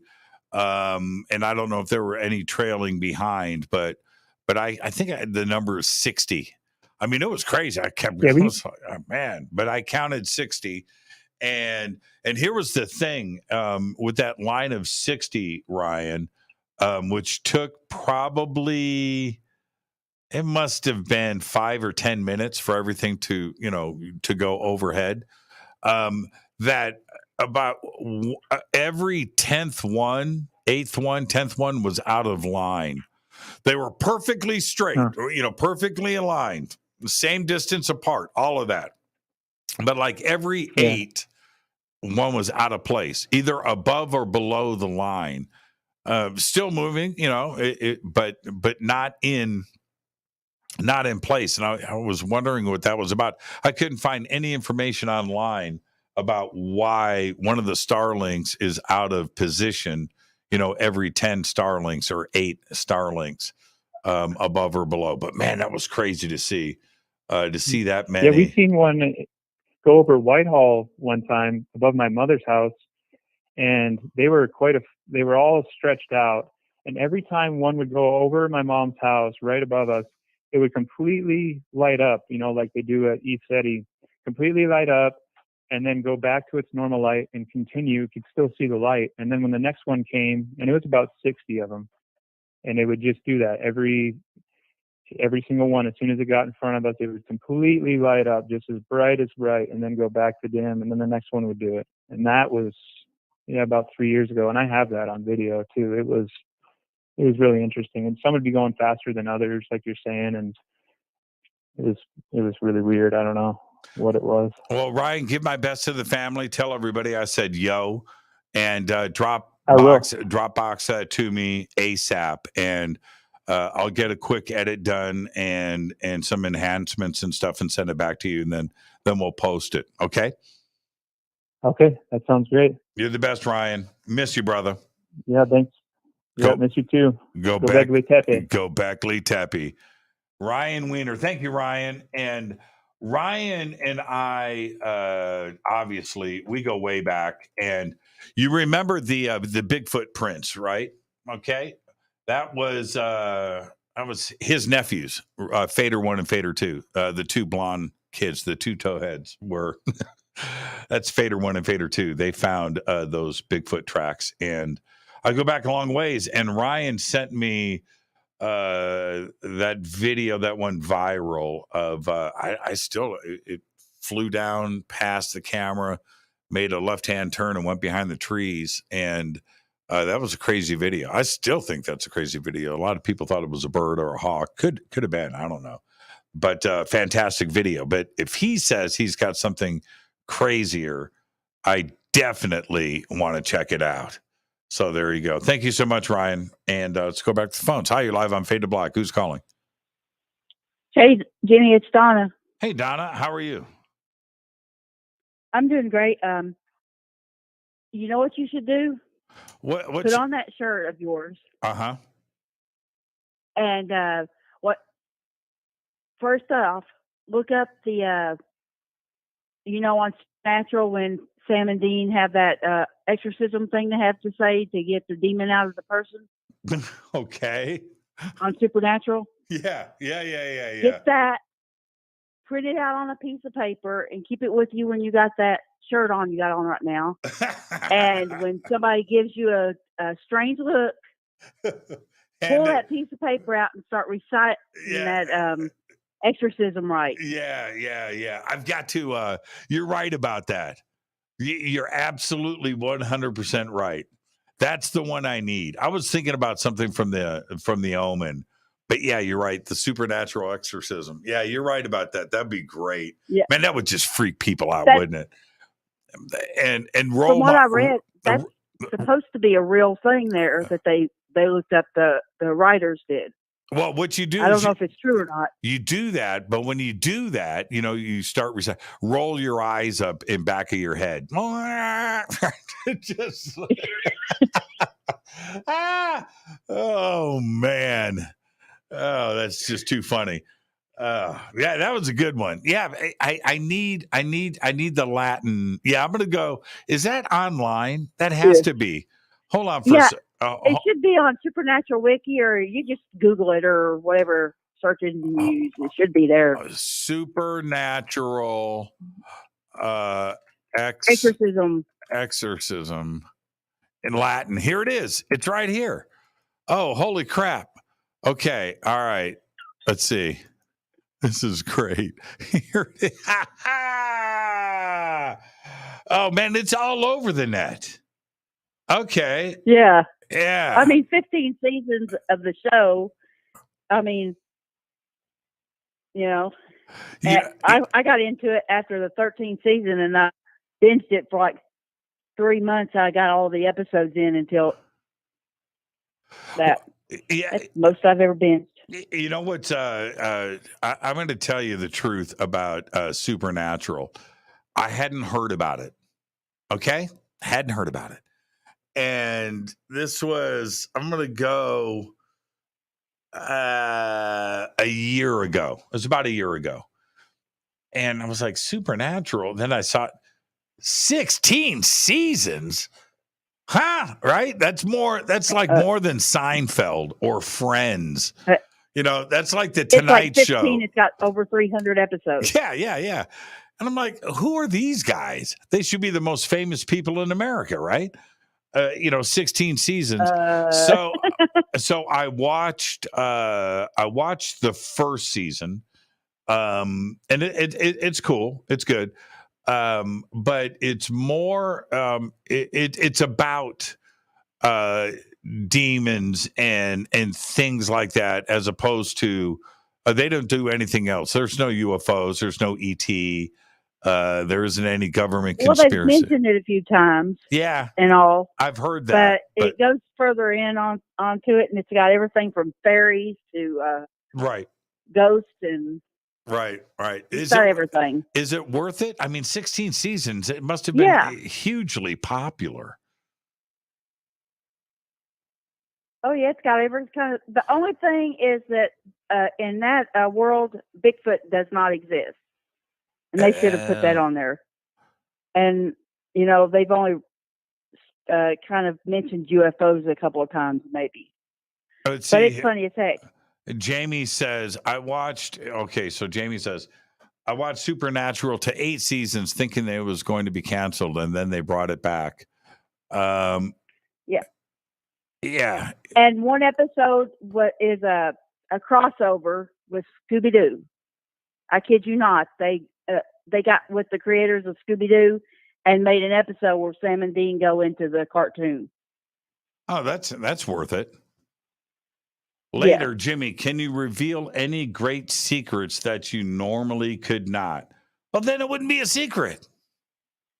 You know how you get the secrets out of me? Come up to me at a conference, catch me in the restaurant, couple of shots of vodka. It all comes out. It all comes out. I start revealing the secret stuff. I've got all 15 seasons. Okay, is it 15 or 16 seasons? Yeah, I do too. 15. I have all of them too. Okay, so it's 1-5, not 1-6. Yeah. Okay. All right. I thought 1-5, and then they quit the show, and the one plays Sam. He's playing Walker now. Well, you and got the one playing Dean is on The Boys. okay. See, I don't know any of the characters' names. Yeah. Jared Padalecki's on Walker, the Texas Rangers reboot. And Jensen Ackles is on The Boys, and Soldier Boy. No way. Yeah, that's him. That's him? Yeah. Okay. So, are you saying that I need to invest the time, right, into Supernatural? I mean, I dug the first season. Yeah. I did. But 15 seasons is daunting to 15 me. seasons. I mean, you can casually watch them because I've been thinking about going back and watching them myself and take my time with it, unlike what I did the last time. And you'll enjoy it. Well, okay, this is what I've done recently. I actually invested the time into Parks and Recreation, 7 seasons. And a few of those seasons were frigging 24 episodes. Thank goodness it was, I think they're half hour. But anyway, I recently did that. Parks and Recreation, that's addictive. Holy moly, that is an addictive show. But I went back and I did 30 Rock. I didn't watch 30 Rock. Can you believe it? I didn't do it. So I invested the time into watching 30 Rock. What was the other one? Kimmy Tells All. What was that? I don't know. Oh, but man. I've got a big list that I've put together of stuff that I'm going to watch, and then stuff I've forgotten about, I'll have on another list. I'm trying to do them in the order that they come out. The Unbreakable. I'm doing that. Unbreakable Kimmy Schmidt. I love that show. I love that show. And Ellie Kemper, man, she is just awesome.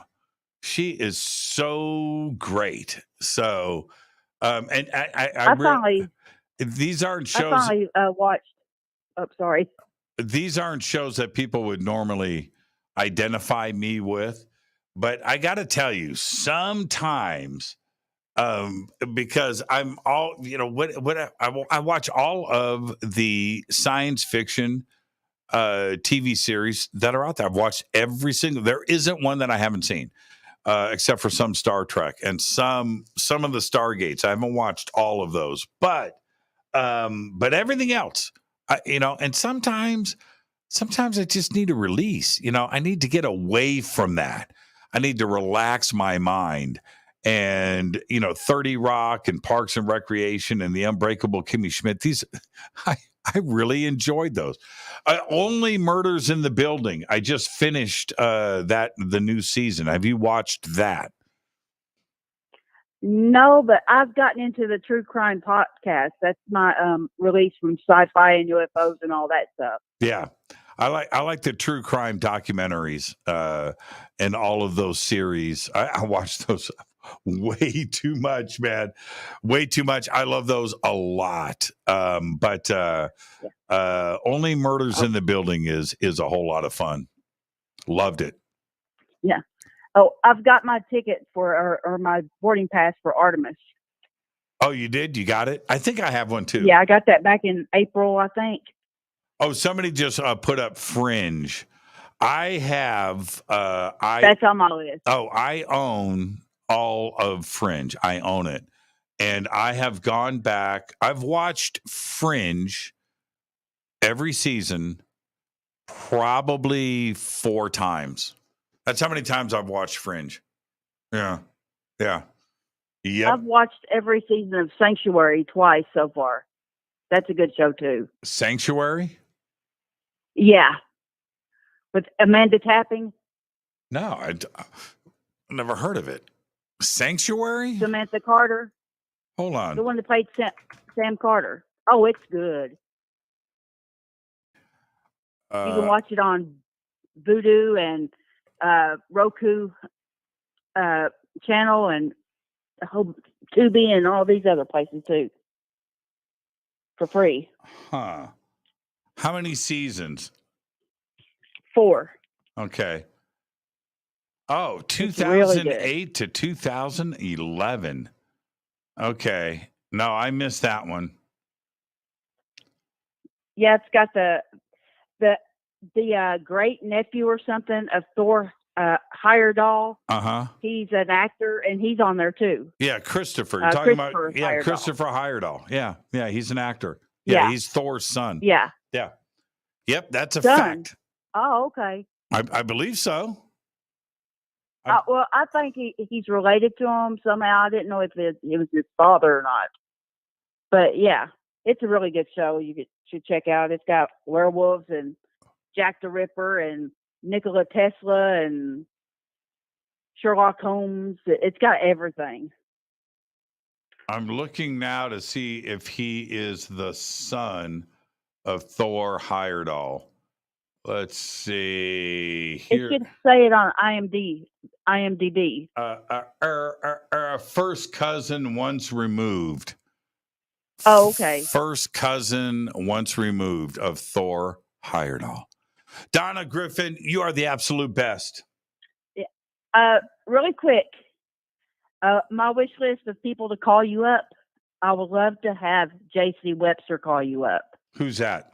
That would be awesome. Who is he? J.C. Webster called up Art Bell all the time. Oh, he called me. He called me on he did? Coast to Coast. Yeah, I talked to him twice. No, wait a minute. He called Fade to Black. He called Fade to Black. It goes back a ways. So any of you Fadernauts, when did he call in? Well, I think he called in twice to Fade to Black, but I definitely talked to him. I think twice on Fade to Black and 2 times over at Coast. So I've had 4 conversations with him, and they were epic, by the way. Okay. I've been listening to it from the beginning, Fade to Black, and I'm on like the 88th episode, 89th right now. And I'll look out for that, and then I'll let you know which episode it was. You Fadernauts are amazing. Donna, enjoy your weekend. Thank you so much. You're welcome. You too. Go Beckley Teppy. Go Beckley Teppy. Thank you, Donna. Behave and be well. Mm-hmm. And let's take a break right here. J.C. Webster. Yeah, he was it was one of those things over at Coast. I couldn't wait, to get his phone call. He called in Fade to Black twice. I'll be right back. Stay with us.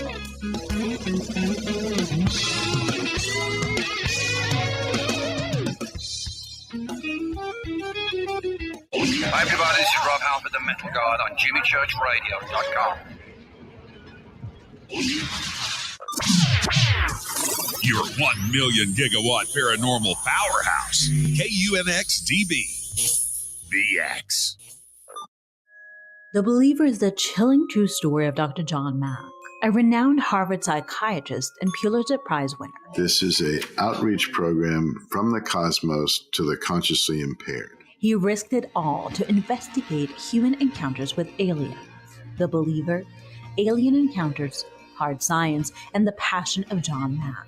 Written by award-winning former New York Times journalist and author Ralph Blumenthal. Now available in paperback from High Road Books. Are you ready to read about true paranormal events? Unx Media publishes nonfiction books about UFOs, ghosts and haunted places, time anomalies, cryptid creatures, and more. Just like KUNX-DB Radio, it's all about unexplained phenomena. Visit www.unxmedia.com to see our list of great book titles by Debbie Ziegelmeyer, Gene Walker, Devin Listrom, Wayne Lawrence, Bill Spicer, and yours truly, Margie Kay. That's unxmedia.com. This is Jimmy Church of Fade to Black, and I only drink Fade to Black blend coffee from River Moon. Just click on the River Moon coffee banner at jimmychurchradio.com. Promo code F2B blend. This is the only way forward. This is Fade to Black. Make contact. When you take the beans from Central America with dashes of Indonesian and African mixed in and then roast it to the dark side of fade to black, you create the ultimate brew of fringe. Introducing the Fade to Black blend from Rivermoon Coffee. Yes, Rivermoon's darkest customized roast was created for the love of Fade to Black. The alchemy of masterful roasting and smoking the beans is in every sip of this full-bodied, dark Java. I need my coffee dark, deep, with distinct bittersweet chocolate highlights, just like the bunker. Leaning further into the darkness of the roast is Fade to Black blend from Rivermoon Coffee. Just click on the banner at jimmychurchradio.com and use the promo code F2BBLEND for 15% off of your order today.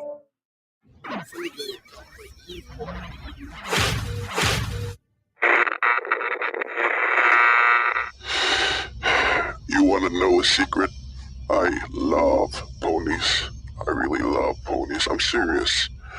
I couldn't stay sane without ponies to brush. Why Fade to Black? Because you never got that pony, damn it. This is Fade to Black with Jimmy Church on the Game Changer Radio Network.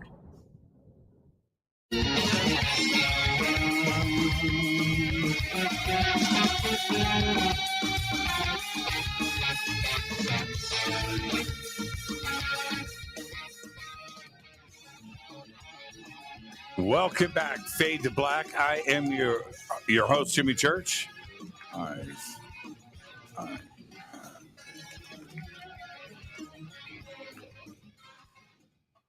in the chat room. Oh, wait. Oops. I'm in the chat room, man. Talking Les Paul's in the chat room. Yeah, somebody wanted to know if that was a Satan finish behind me. And I was like, which one? Yeah, I forgot. I moved that one over here. Yeah, this is cool. I like that guitar. It's got the right pickups in it too as well. Pickups in, by the way, phone lines are actually open now. 818-921-6929 or 323-275-9695. I think there's a few calls that are hidden on hold that I can't get to and I can't find. So if you're listening to me right now and wondering why I'm saying that phone lines are open and you're on hold, I can't get to them. So you could hang up and call back in. I'm not going to mess with this tonight. I never mess with it. I know it's obnoxious, right? That why would I be so thoughtless about my callers and friends and fans? It's that I can't control this thing. I can't, and I just don't have the time to do it. So there you go. Hi, you're live on Fade to Black. Who's calling? Hello. Who's this is the Count. This is Count Popper from YouTube. This is who from where? Count Popper. Okay. That's my my tag in YouTube. Okay. I believe you. I 100% believe you. Okay. Should I go? Are you saying I should go look it up? Oh, there you are. No. Count, There Count Popper. And you just said I'm still on hold. So you've been on hold, and I just said I don't know how to find you, and so you hung up and called back. See, I wasn't BSing, was I? You were on hold. I can't. It's weird. I know that with the amount of calls that I put on hold tonight, I don't know, 30, 40, maybe 50. Half of them I can find, half of them I can't. It's weird, and sometimes it works, sometimes it doesn't. But I have to. You know how it is when you've got software you don't know. You need to sit and learn it. That's all you got to do, and then everything is fine. I haven't done that, and you are a victim of that. So, Count, I apologize. How long were you on hold? Like an hour and a half. I'm so sorry, man. I'm so sorry. Okay, you know what? So I'm going to give you bonus time. There you go. So what's on your mind tonight, Count? I just called in to clarify. I can prove that although Hellfire Club is a real thing in real life, the Stranger Things one is a direct reference to X-Men. How? I seriously want to know this. Okay, so in the very first episode of Stranger Things, do you remember when they're riding home and they make a bet? I actually do. Okay, keep going. I need to refresh my memory. Of course, I remember it though. Well, they're racing home back to Dustin's house, and he says the winner gets a comic, and it's Will's last line says, "I'll take your X-Men number 134." So if you Google X-Men 134 right now and look at images, it'll say the Hellfire Club has transformed Phoenix into their Black Queen. Okay, hold on. I'm going to do this. This is great. X-Men 134. Okay, and then you said images? Yeah, look at the cover. The cover is here with the flaming bird. Yep, and underneath all the heads on the left side. I'm looking. Right by the X, look at that text. There it is. Wow. Heroes and Hellfire. Well done. Well done. The count. Wow. So that's what I mostly wanted to call in. Can I ask you a question about your bumper? I've been wanting this for years. What's that? Is that Steve Bloom as the voice of one of the guys? The voice? Yeah, is one of the guys in one of your bumpers Steve Bloom talking? No. Steve Harder is one of them. Mark Kovar is one of them. Charlie Sheckman does some stuff. Hilton J. Palm does some stuff. Let's see. Oh, Gene Vito, of course. But no Steve Bloom. All right. It just sounds just like him. He voiced Spike Spiegel on Cowboy Bebop years ago. And tons of other voices. Okay. Should I get him to do some stuff for me? He's got a great voice. Of course you should. But I'm so happy that you pointed that out with the X-Men thing. And I think I saw your comment. Was it you that posted that? But you're right. It's right there. It's right there. There it is. So there you go. I love this shirt, man. I wanted it so bad, and I got to get one. You've got to, man. Look at it. I mean, what is not to love about this? You know, when they're all sitting in the cafeteria. You know what I'm talking about, right? They're all in the cafeteria sitting at the table. Yeah, absolutely. I watched it. That means you want that shirt. You want that shirt, man. So there you go.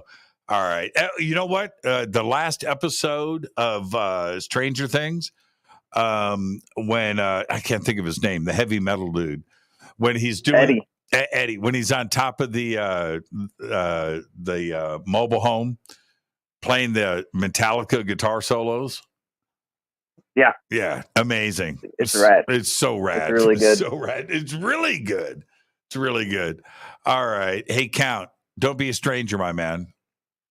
Yeah. I just want to say one more thing. I think Stargazer is one of the best songs of all time. I don't know what you think of it. Stargazer by Deep Purple? Rainbow. Yeah. That's right. Oh, wait a minute. That's Ronnie Dio. What am I even saying? But yeah. Absolutely. That whole I don't know why I'm thinking of that, but it came to me. Well, there was that period when you go to the last two. Well, all the Deep Purple records were good, but the last two, and then the way that Richie and what he ended up doing with Rainbow, I mean, and especially for that time. I just thought that it was the best thing it was the most amazing music I'd ever heard in my life. It's incredible. Yeah. And then right after that, though, I'm going to say Graham Bonnet, Down to Earth. Man, that's a great record, too, though. I mean, there are some moments of extreme greatness on that record, too. But yeah, you're right. You're right. Stargazer. Yep. And I smoked a lot of weed to that song. Holy crap. Hey, Count. All right. Enjoy your Mr. weekend. Church, go back, Lee Teppy. Go back, Lee Teppy. That's a great phone call right there, my man. Thank you so much. And does that answer the question about Hellfire Club? Is everybody comfortable with that? Are you cool with it? I had heard, and I don't know, but I had heard some other references to Hellfire. As soon as I wore this shirt, last month, I got a bunch of email that this goes back a couple of 100 years into England and the United Kingdom, and it was bad things and animal sacrifices, and I'm not so sure if that I didn't go and do any research into that, but yeah, I don't know, and here's the deal: people see this who have never seen Stranger Things. Those are the ones that react. They haven't seen Stranger Things. You see this, you're not going to make any other reference except for Stranger Things. Right? But if you haven't seen Stranger Things and you see a shirt like this, you're thinking it's Tom Cruise and Eyes Wide Shut. And I get that too as well. So, been on a rainbow trip for a week. Richie Blackmore is tops. I couldn't agree with you more. And wait a minute. Why didn't that? There it is. Here is before I get to some more phone calls. Here's the thing. If you go and you listen to Machine Head, Deep Purple, or Burn, go and listen to Burn. And is that it, Sean? That's you, Sean. How you doing? Yeah, I figured. Okay, that makes a lot of sense now. Machine Head and Burn. Oh my God! I mean, just perfection. And then so Blackmore to me. And you go through the ebb and flow of his different projects, because how many versions of Rainbow did he have with different Joe Lynn Turner, Graham Bonnet, Ronnie James Dio, all different versions of Rainbow, but it was still Richie. It's still Richie. And you do that and you back up and you go all the way to Machine Head. And look when that album was made, Burn. Whoof. Man, Richie Blackmore, genius. Hi, you're live on Fade to Black. Who's calling? You're live. Me? Yeah, you. Oh, wow. Jimmy, it is a pleasure to talk to you. I feel inspired tonight, and that's why I called. You feel inspired tonight. All right, so what's your name? What's your name? So what? My name is Tony, by the way. Okay, Tony. Where are you calling from? From Massachusetts. Okay. What's on your mind? All right. So I'm going to share a story of something that happened to me back in 2008. Okay, 2008. I've only told a few people, and that's one thing I feel inspired to call tonight. I don't know why I want to talk about this, but I do. So in the middle of the night, 2008, I was sleeping, and I guess I had an abduction experience. And I was taken. And I was going somewhere. I felt the two little beings next to me, and I didn't want to look at them because I was afraid, but I felt them. I'm 6'2", and they were about half my size. And I couldn't move. I was paralyzed. And so I decided to go along with it. And? So I said, okay, I'm going to go along with it. How old were you? How old were you? You said 2008, so this is 14 years ago. 14 years ago? Yeah, right. I'm in my 50s. I must have been I'm 65 now, so that was like, 62 or something like that? So 52 rather. So you were 50, 52. Okay. Yeah. I'm 52. So, and it's the first time I recall being taken anywhere by these beings, you know. But what I do remember is waking up on the table. So I wake up on the table, and the room is very lit, and the table feels really cold, and I see the tall gray working real quickly, like doing something. I'm not sure what he was doing, but doing something. I'm like, hey, what's going on? And I found myself talking telepathically, which I don't really understand how that happened, because I'm not one of these, telepathic people, but I got it. And I remember saying to myself, oh, I know how to do this. So we're having this communication, and I'm basically saying, hey, whatever you do, I don't want to be jabbed. I don't want to be poked or prodded or anything. I don't want anything invasive, Mm-hmm. And I got the feeling that he was sort of amused by the whole thing. He kind of stopped, and we had this conversation, and Jimmy, I don't know what we chatted about, but I kind of felt like we were talking about universal law, and like how this is kind of like whatever was being done, I felt could be done through consciousness. It didn't have to be done like through some kind of physical means. And it was this moment. I went very deep, Jenny. The whole thing was really, really deep. I went to a part of myself, and I'm like looking at these parts of myself, and I'm going, wow, man, there's something radiant going on here. And what I really think, and what I really felt, I felt like I was in this moment of like, I think the closest thing I could think of was like unity consciousness. And I felt the oneness, with this being. Whitley Strieber talks about communion. Well, that's what it felt like. There was real communion there. And we said goodbye, but that last moment of saying goodbye, there was this moment of, the only thing I could think of, Jimmy, is love. It was pure love. How long? And not love for the being, but just the experience of love. How long did this last? Jimmy, I don't know, because it was. I knew it wasn't a dream. Because I can tell it was different. And I've been out of my body, and it didn't feel quite like an astral experience. It was kind of like some type of astral experience, or some kind of a physical experience that really wasn't quite physical. I can't tell you exactly what dimension that was. But then I woke up, and I'm like, oh my God, it happened, and I was freaked out, Jimmy. I was freaked out when I woke up. I'm like, this was real. This is no dream. And I'm like, oh my God, I was, tell you, for the longest time, I would say for the next, 6-7 years, I was freaked out about it. I couldn't talk about it. Right. I really couldn't talk about it. But then I got into those deeper levels of what that experience was like for me. Time has a way of healing me, of course, and you look back and you see it in a different light. Jimmy, it was profound. It was really friggin' profound.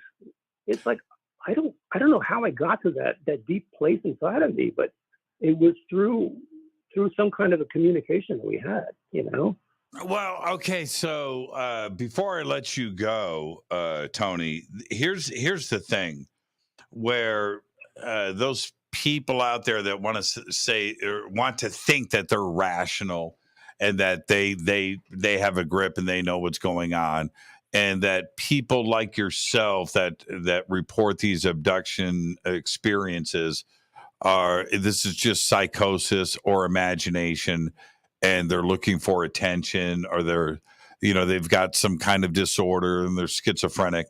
So what they're saying is then that millions of people around the world are suffering from this, but other than that, they have a normal life. They go to work, they raise kids, they have family, they pay their taxes, but they imagine an ET abduction experience and pretend that it's real, right? That can't be the case, Tony, can it?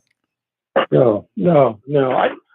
Jimmy, when you live long enough on this planet, you know the difference between like regular dream and something that's not a dream. Right, right. You just know the difference. Right. And it was not a dream. there was a reality to it. I can't say whether it was physical or not.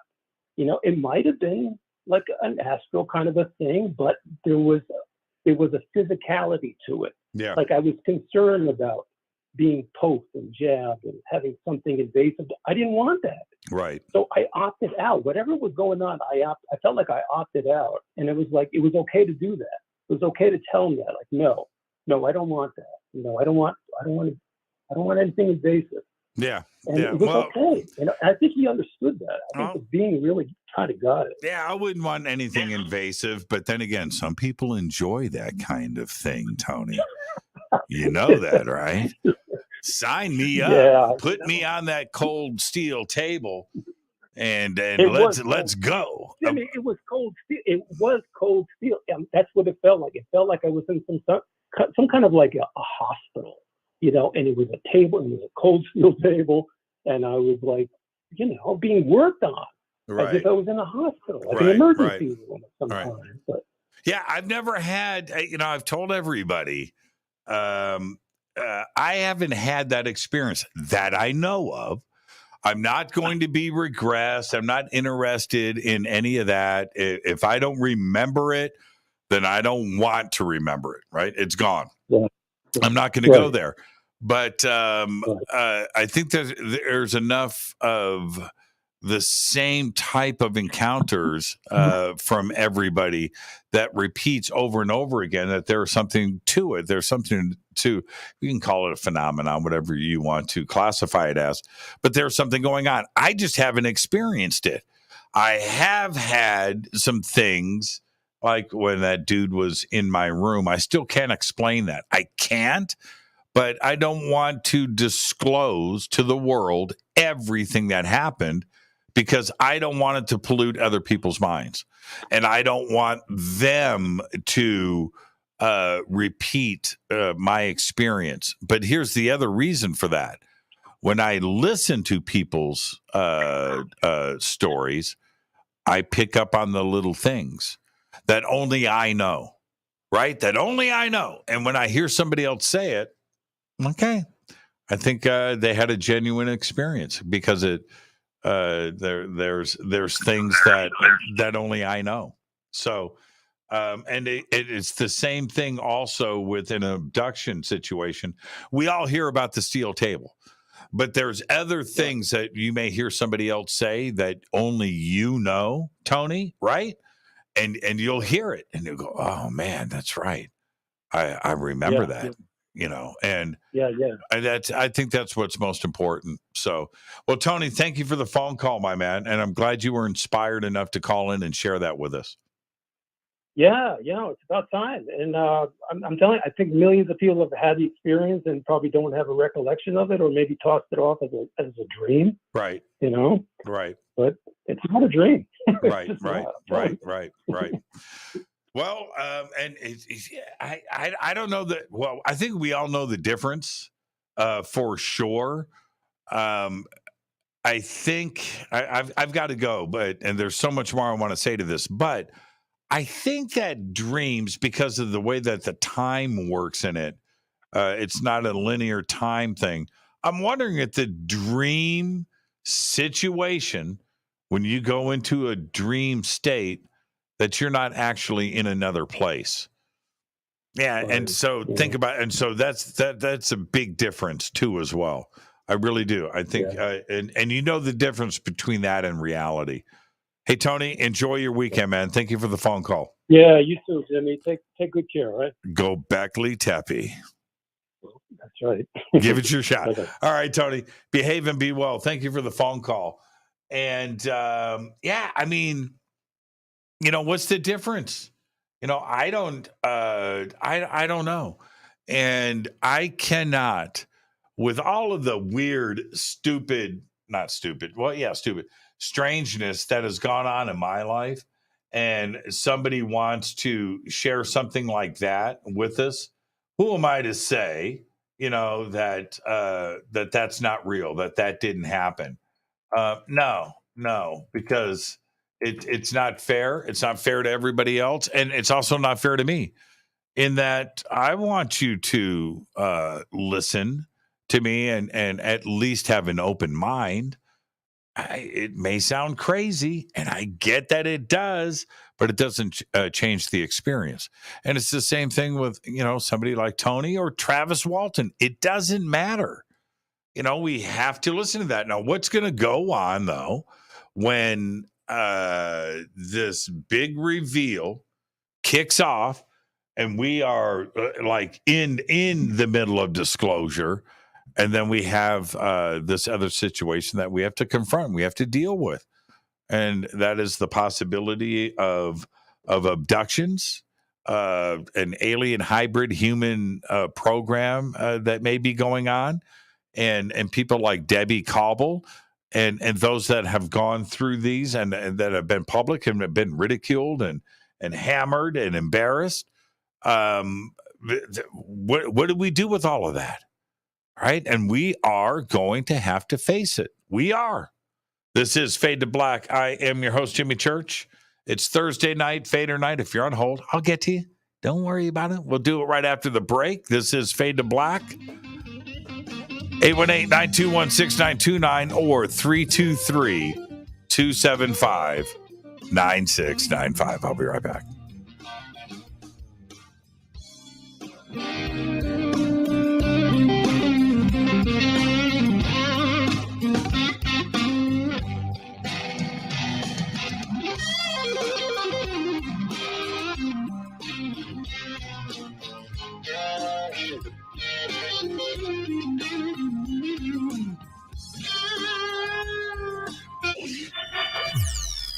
You're listening to Jimmy Church and Fade to Black on the X.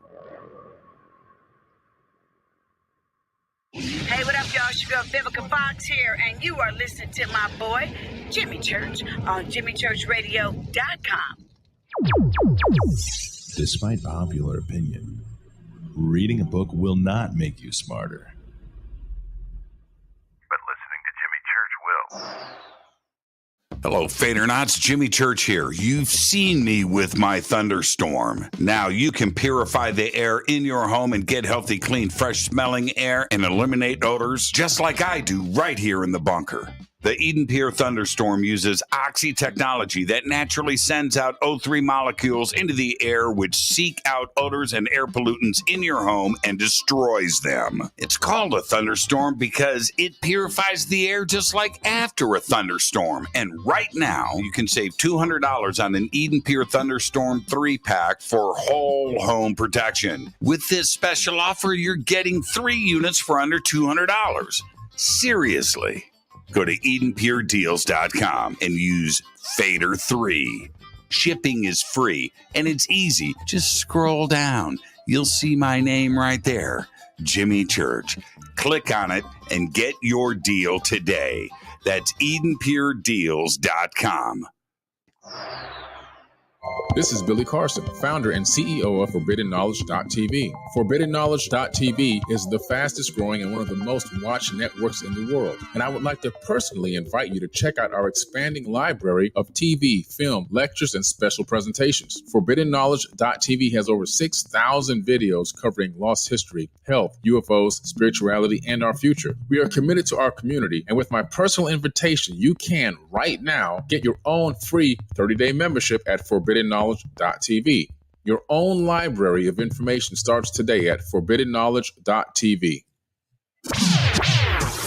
Your 1 million gigawatt paranormal powerhouse, KUNX-DB, VX. Are you ready to read about true paranormal events? UNX Media publishes nonfiction books about UFOs, ghosts and haunted places, time anomalies, cryptid creatures, and more. Just like KUNX-DB Radio, it's all about unexplained phenomena. Visit www.unxmedia.com to see our list of great book titles by Debbie Ziegelmeyer, Gene Walker, Devin Listrom, Wayne Lawrence, Bill Spicer, and yours truly, Margie Kay. That's unxmedia.com. Introducing the Game Changer blend from Rivermoon Coffee that delivers a customized blend made specifically for the Fadernauts. If the game is rigged, change the game. It's a bolder cup with some bite. Game Changer is the coffee of choice for those that prefer an organic dark roast that is slightly lighter and milder, but it's still dark. With wild notes of pecans and chocolate with a rich, balanced, full-bodied cup that is roasted to perfection for a great coffee to start your day, as an after-dinner coffee or anywhere in between. Artisan, small batch roasted to perfection. USDA certified organic, all River Moon coffee is freshly roasted and packaged in the USA. Just go to rivermooncoffee.com or click on the banners over on our site and use the promo code F2BBLEND for 15% off of your order today.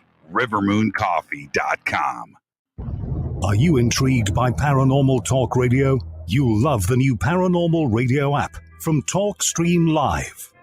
You'll find a great selection of talk shows covering UFOs, ghosts, strange phenomena, and much more. Download the Paranormal Radio app now and start listening to the very best in paranormal talk entertainment, including the network you're listening to right now, the Paranormal Radio app. Free in Google Play and the iOS App Store. Erica, Brittany, Gabby, and you're listening to JamieChurchRadio.com. It's not a lifestyle we chose. We were born this way. This is KJCR at JimmyChurchRadio.com.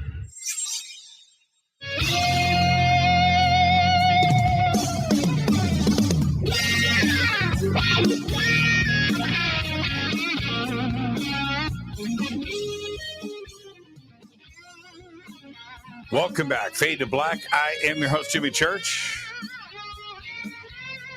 Last segment, Thursday night, Fadernight, open lines all night long.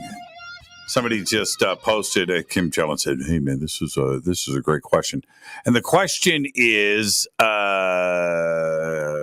where'd it go? Hold on, I lost it. Oh yeah, Jimmy, if you get the time, what would be your 3 all-time saddest songs?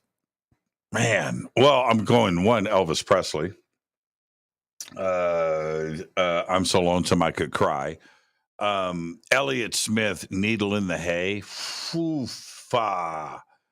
And I don't have a third one right now at the top of my head, but Elliott Smith, Needle in the Hay. Read those words. Man, I'm So Lonesome I Could Cry, though. Elvis Presley, Aloha via satellite. When he says, "This is the saddest song I've ever heard," you know it's sad. And and the words, man. Wow. All right, let's go back to the phones. Hi, you're live on Fade to Black. Who's calling? You're live. Hi. Yeah, hey, this is Rich from New England. This is Rich from where? Rich from New England. Rich from New England. How you doing, Rich? What's going on? Yeah, good. Doing good. I'm actually outside. It's a beautiful night looking at the stars, looking at Jupiter, which looks phenomenal even with all the light pollution around here. So that's pretty cool. A couple of things. I had my first real sighting, about a month ago or so. Kind of a triangle thing. Not what you think, though. Kind of speaks to a group of people and some good vibes and good energy, good intentions. I like looking at stars. And I was out near a beach, out in the East Coast. Had some family, had my kids, some of their cousins. It's clear, beautiful night, hardly any moon. So a lot of relatively ideal conditions. And we're on the beach, so out of east is just totally clear. And we're looking at stuff. We see shooting stars. Having a good time. I'm showing them Vega, showing them Arcturus, different constellations. And at one point I looked straight south, about 20 degrees up off the horizon, and didn't have to look that far. Probably just a little left of where like Scorpius would be, the constellation Scorpius. And I see something, and it registers in my head, hey, that doesn't belong there. It looked like 3 stars. That blended in. The thing is, the 3 stars were made like a perfect equilateral triangle. Your 60-degree angles. And that does not belong there. There is another constellation, the Triangulum Australia, I think it's called, if I'm pronouncing it right. That's in the southern celestial hemisphere. There's just no way you're going to see that around here and at that time. I know the date, time, location. So I'm seeing this equilateral triangle. Like, okay. And I was also, while seeing it, I was very nonchalant, very nonplussed, which in the back of my head, I'm thinking, gee, that's also a little interesting, but okay. So I'm just observing it carefully. And just as it's sort of entering in my mind that there's this perfect triangle, then they begin to move. The three of them began to move a little independently. One was going straight down toward the horizon steadily. The other two kind of moving in, they're making an acute triangle, faster than, an airplane. We saw plenty of airplanes. Slow, much, much slower. Certainly not a shooting star, certainly not a flare or anything like that. So it was kind of cool. And then the two of them to the right, the top one and the one on the right, as they were moving kind of down and in, they both faded out, kind of blanked out. It took about a second and a half. The one that was in the corner on the bottom was going straight down steadily, stayed steady, didn't fade out. And the point is that I was very, very nonplussed by all this. I was observing very carefully. And, maybe it was 10 to 25 seconds total. I don't remember what happened to that last star. I can't remember if it faded out, if it went below the horizon. And I'm like, all right. So I got my kids hanging out. I turn around. I'm like, all right, I got to get someone back to bed, get them downstairs, get them off the roof. We're on a roof deck, so great view. Mm-hmm. And just trying to get them down safely, and totally nonplussed by it. Went on with my night. Next day, I'm just like, I had to convince myself, you saw something pretty cool. Right. And, Well, see, but what you just said to me, that is a totally nonplussed moment every night in Palmdale. Right? It's just like, absolutely. Totally. And it's really a good way to put it, because I see something every night, and it's gotten to the point where because it's every night, that it's just okay. Yeah, that was cool. What gets me excited now? Well, they're all at the same level of nonplussed, I guess, in that the first time, I'm serious, man. The first time I saw something like that I couldn't explain, I needed opioids. Right? It was like, oh my God, I went out of my skin. I'm freaked out. You mean this is real? Well, it's real, but I mean, when you see it, that's a paradigm shift. That's the real deal thing. I don't go through that now. I've got to get these other calls in, Rich, but let me say this. I was in Sedona a couple of months ago with Adrian Valera, and we go up on the top of this hill to the airport overlooking Sedona, and we saw 100 things in a half hour. Okay, not that big of a deal, but it was the first thing that we saw, and it was a low, not in the I'm a mile high, not very high, white lit up round thing. It took like 2 minutes, low and slow, flew right over us and kept going and went over the trees. Now, I'm telling you right now, anybody else, if they would have saw that for the first time, might have gone to the hospital. I'm talking about heart attack, right? But it's just another cool thing that you just chalk up to experience, knowing that there's something visiting us. We can't explain everything. I don't know what it was, but it was awesome and it was cool. But I am totally nonplussed about it now. I know that the phenomena is real. I want to figure it out. I do want to know what the intelligence is behind the craft. I do. What is it? Is there somebody in there actually steering it? Is it just under intelligent control? Is it AI? Is it just exploring and doing its own thing? I don't know any of these. I would love to get these answers, but I can tell you this: that wasn't us. It simply wasn't, And there you go. Yeah, I think part of the sort of you're at that stage now. This is first time for me, but that's where the reaction was. I should have been a little more excited. I wasn't. I think it speaks to to the fact that I'm already in that mindset that there's way more to life. There's way more to reality, and a lot of it. The question was, I'm about 49% that was explainable. There's military stuff around. There's other things, and 51% that it was more of a conscious situation. Right. More of a consciousness thing. And I mentioned to my wife, and I'm like, I don't talk about this stuff. I don't, I've been listening to Jimmy Church. I've been binge reading that Whitley Strieber, and, and I mentioned it to her, and right away, about skipping the beat, she's like, that was God sending that to you. Or, you put it anyway. 100%. 100%. It was just trying to connect. And I'm like, dang, that's cool. Right. And, but I think sort of you're kind of feeling like, this should be an accepted part of our human experience in its various forms. And you've seen a lot more of these forms now. So, certainly I have. Many have.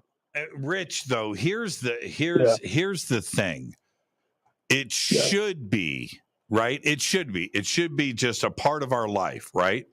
But that's because we apply too much of modern mindset to the phenomena today. But I'm going to tell you right now, 2,000 years ago, 3,000 years ago, 4,000 years ago, they're just meeting somebody from the other side of the ocean, right? You're encountering people and different cultures all the time that you've never seen before, and it's just accepted. So, 3,000 years ago, a craft comes down or something comes out of the ocean, or you're encountering a being that I don't think that there was a freak out. And it was just a part of discovery and learning. Just imagine how much you learned every day that you knew nothing about, right? From all sides. But today we don't look at it that way. So you're right. It should be a part of our culture, the way that we live, but it's not. Rich, enjoy your weekend, man. Thank you for the phone call. Thank you, man. Pleasure to talk to you. Great phone call right there. That is Rich from New England, but he's right, and I will. I'll preach that forever. Preach that forever. If somebody 3,000 years ago encounters a craft, comes down from the sky, somebody steps off and says, "Yo, what's up?" There's no freak out. There's no, it's just like, wow, check this out. Right? There's no freak out. Today we do. Let's go back to the phones. Hi, you're live on Fade to Black. Who's calling? Hello, this is Moina. This is from Oregon. This is who from Oregon? Moina. Spell it. Moina. Moina. That's all you had to say. You could have just said that from the beginning. Jeez. How are you? I am fantastic. How are you? What's going on? I am beautiful. I'm elated. I've had a wonderful day. I miss you. I miss you too. Can you feel the vibe through the phone? Yeah. Can you tell mine? Can I? So what's going on? What are you up to? Same old, working in labs. But I've for the first time I've had a Reiki healing. I've never had one before. So after work, I went to go to a crystal store, and there's a lady in there, and she done one, and I was like, I feel like I'm glowing.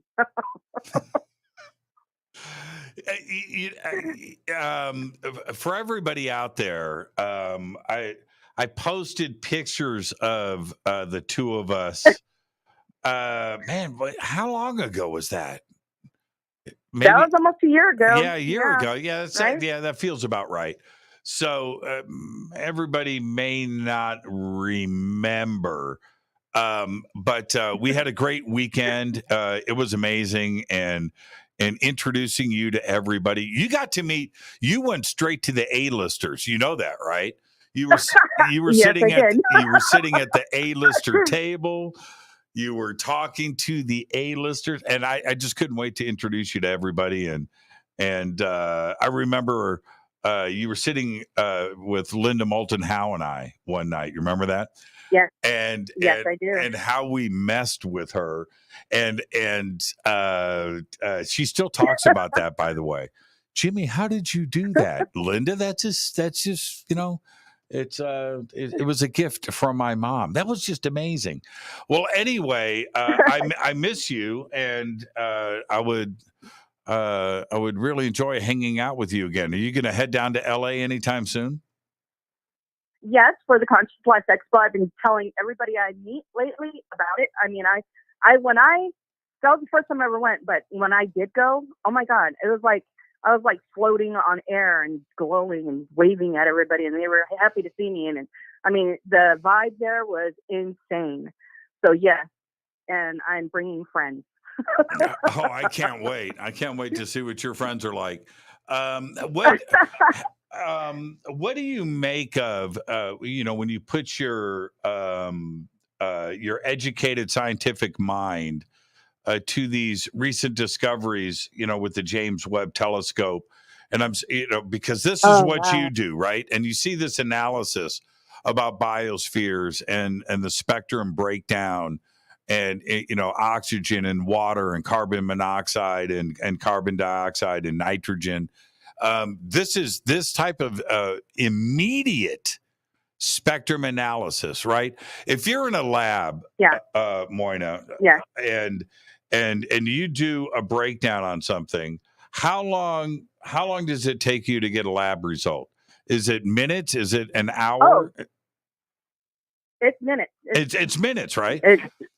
Yes, seconds sometimes. Yes, it's seconds. Analyzing while we're doing it. Exactly. And that's what's happening with the James Webb Telescope. We don't have to wait we don't have to wait 6 months. They are getting the results in real time. Yes. I mean, we have, now that we are on that subject, we have something called live, Aztec Live, let's just say. And it does a chemical analysis in real time of anything. So. And you'll be able You're getting it right then. And you're looking at a narrow bandwidth of a spike where it's not guess, right? It's not speculation. It's definitive. No, it's full spectra analysis. Right. Yeah, full spectral analysis. Yeah. Mm-hmm. And I just find this incredible. I mean, to me, it's one of the most mind-blowing because, and this is the we need to really grasp, Moina, we need to grasp and understand that we are looking at planets light years away that you can't see, and we are breaking down their atmosphere. How insane is that? How insane! I mean, it's and I don't think people understand, what kind of technical leap this is for humankind. This is huge. Yep. So I wanted to say that I'm all so.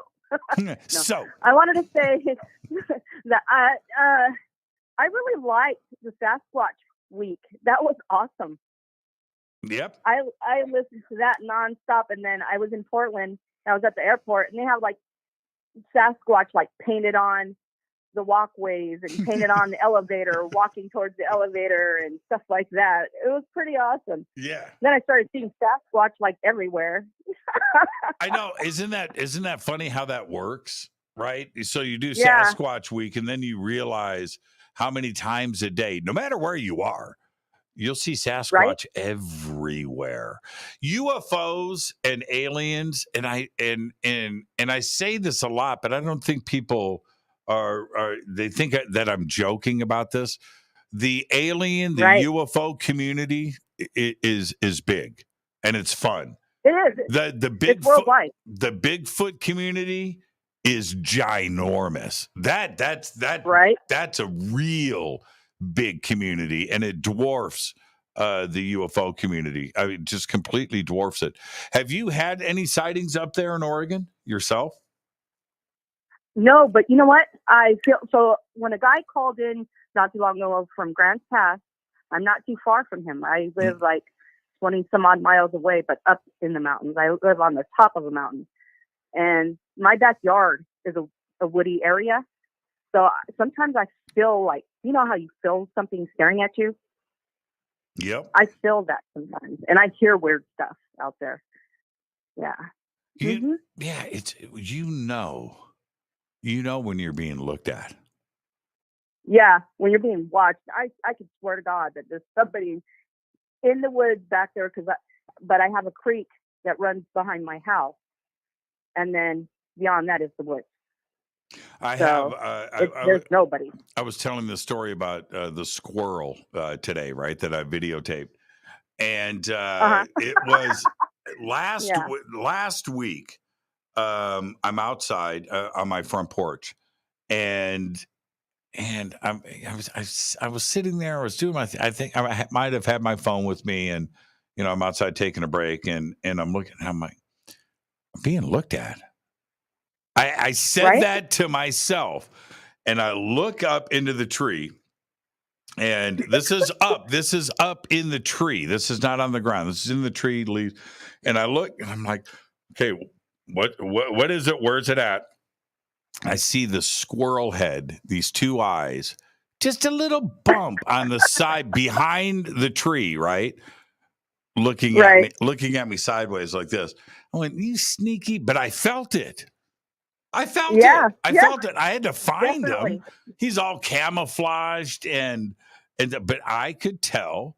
I felt it 100% that I was being looked at. Now I'm out there all the time. Yeah. I'm out there all the time with my birds and the hummingbirds and things and whatever. This time was different. And I'm out there all look, and dude was behind the tree, just at eyeballs right on me, checking me out. Well, Moina, I'll see you in a couple of months. It's going to be great. Dinner's on me. Yes. And we're going to have a great time. I can't wait to see who hangs out with you. You're going to be surprised. Moina, behave and be well. Safe travels. Don't be a stranger, my friend. You too. Thank you. Safe travels to you too. And have fun. You're the best. I'll see you, Moina. Thank you so much. Back at you. All right. Bye-bye. Right on. I've got to get those pictures posted of the two of us. What does this say? I wonder if Jimmy, what does this say? I wonder if Jimmy would mind if I plugged a couple of bands I want you guys to see on YouTube. Pop it. You've got 60 seconds, Sherman. Pop it. Pop it right now. Let's go. Who is it that I am curious? Sherman knows and has hung out with every rock star you can imagine and has seen everything. So what would Sherman find interesting? Let's go, Sherman. You've got 60 seconds before I run credits. 60 seconds, Sherman. Let's go. It's running down. Okay, we are officially right now. 3, 2, 1. 60 seconds. 60 seconds. The timer starts now. What a great night on the show. I can't believe Moina just called in. That was amazing. We I don't want to say because I feel a little weird about it, but we did this thing with Linda and Moina picked up on it really quick and she rode with it. And I didn't have to wink. I didn't have to give her the little signal. She just went with it. And Linda and Alan Steinfeld, too, as well. He took the bait. And it was so much fun. Okay, come on. Let's go. 15 seconds. Sherman, how can you let me down? Okay, hold on. Is this it? No. I thought we were going to make this happen. Sherman. Okay. That's it. We're out of time. I've got to roll credits. I've got to get out of here. I can't even stretch it out. I can't stretch it out. Sherman. Is he even listening? All right. I want everybody to have a great, safe, fun, amazing weekend. This was a perfect night on Fade to Black. Perfect night. Fade to Black is produced by Hilton J. Palm, Renee, Dennis, and Kevin. Announcers are Steve Harder, Gene Vitola, Mark D. Kovar. Webmaster is Drew the Geek. Music, Doug Aldrich. Intro, Spaceboy. SpaceboyMusic.com. Fade to Black is produced by KJCR for the Game Changer Network. And this broadcast is owned and copyrighted 2022 by Fade to Black and the Game Changer Network, Inc. It cannot be rebroadcast, downloaded, copied, or used anywhere in the known universe without written permission from Fade to Black or the Game Changer Network. I'm your host, Jimmy Church. Until Monday, I want everybody to have a great, safe, fun, amazing weekend. Be safe. Go Beckley Teppy.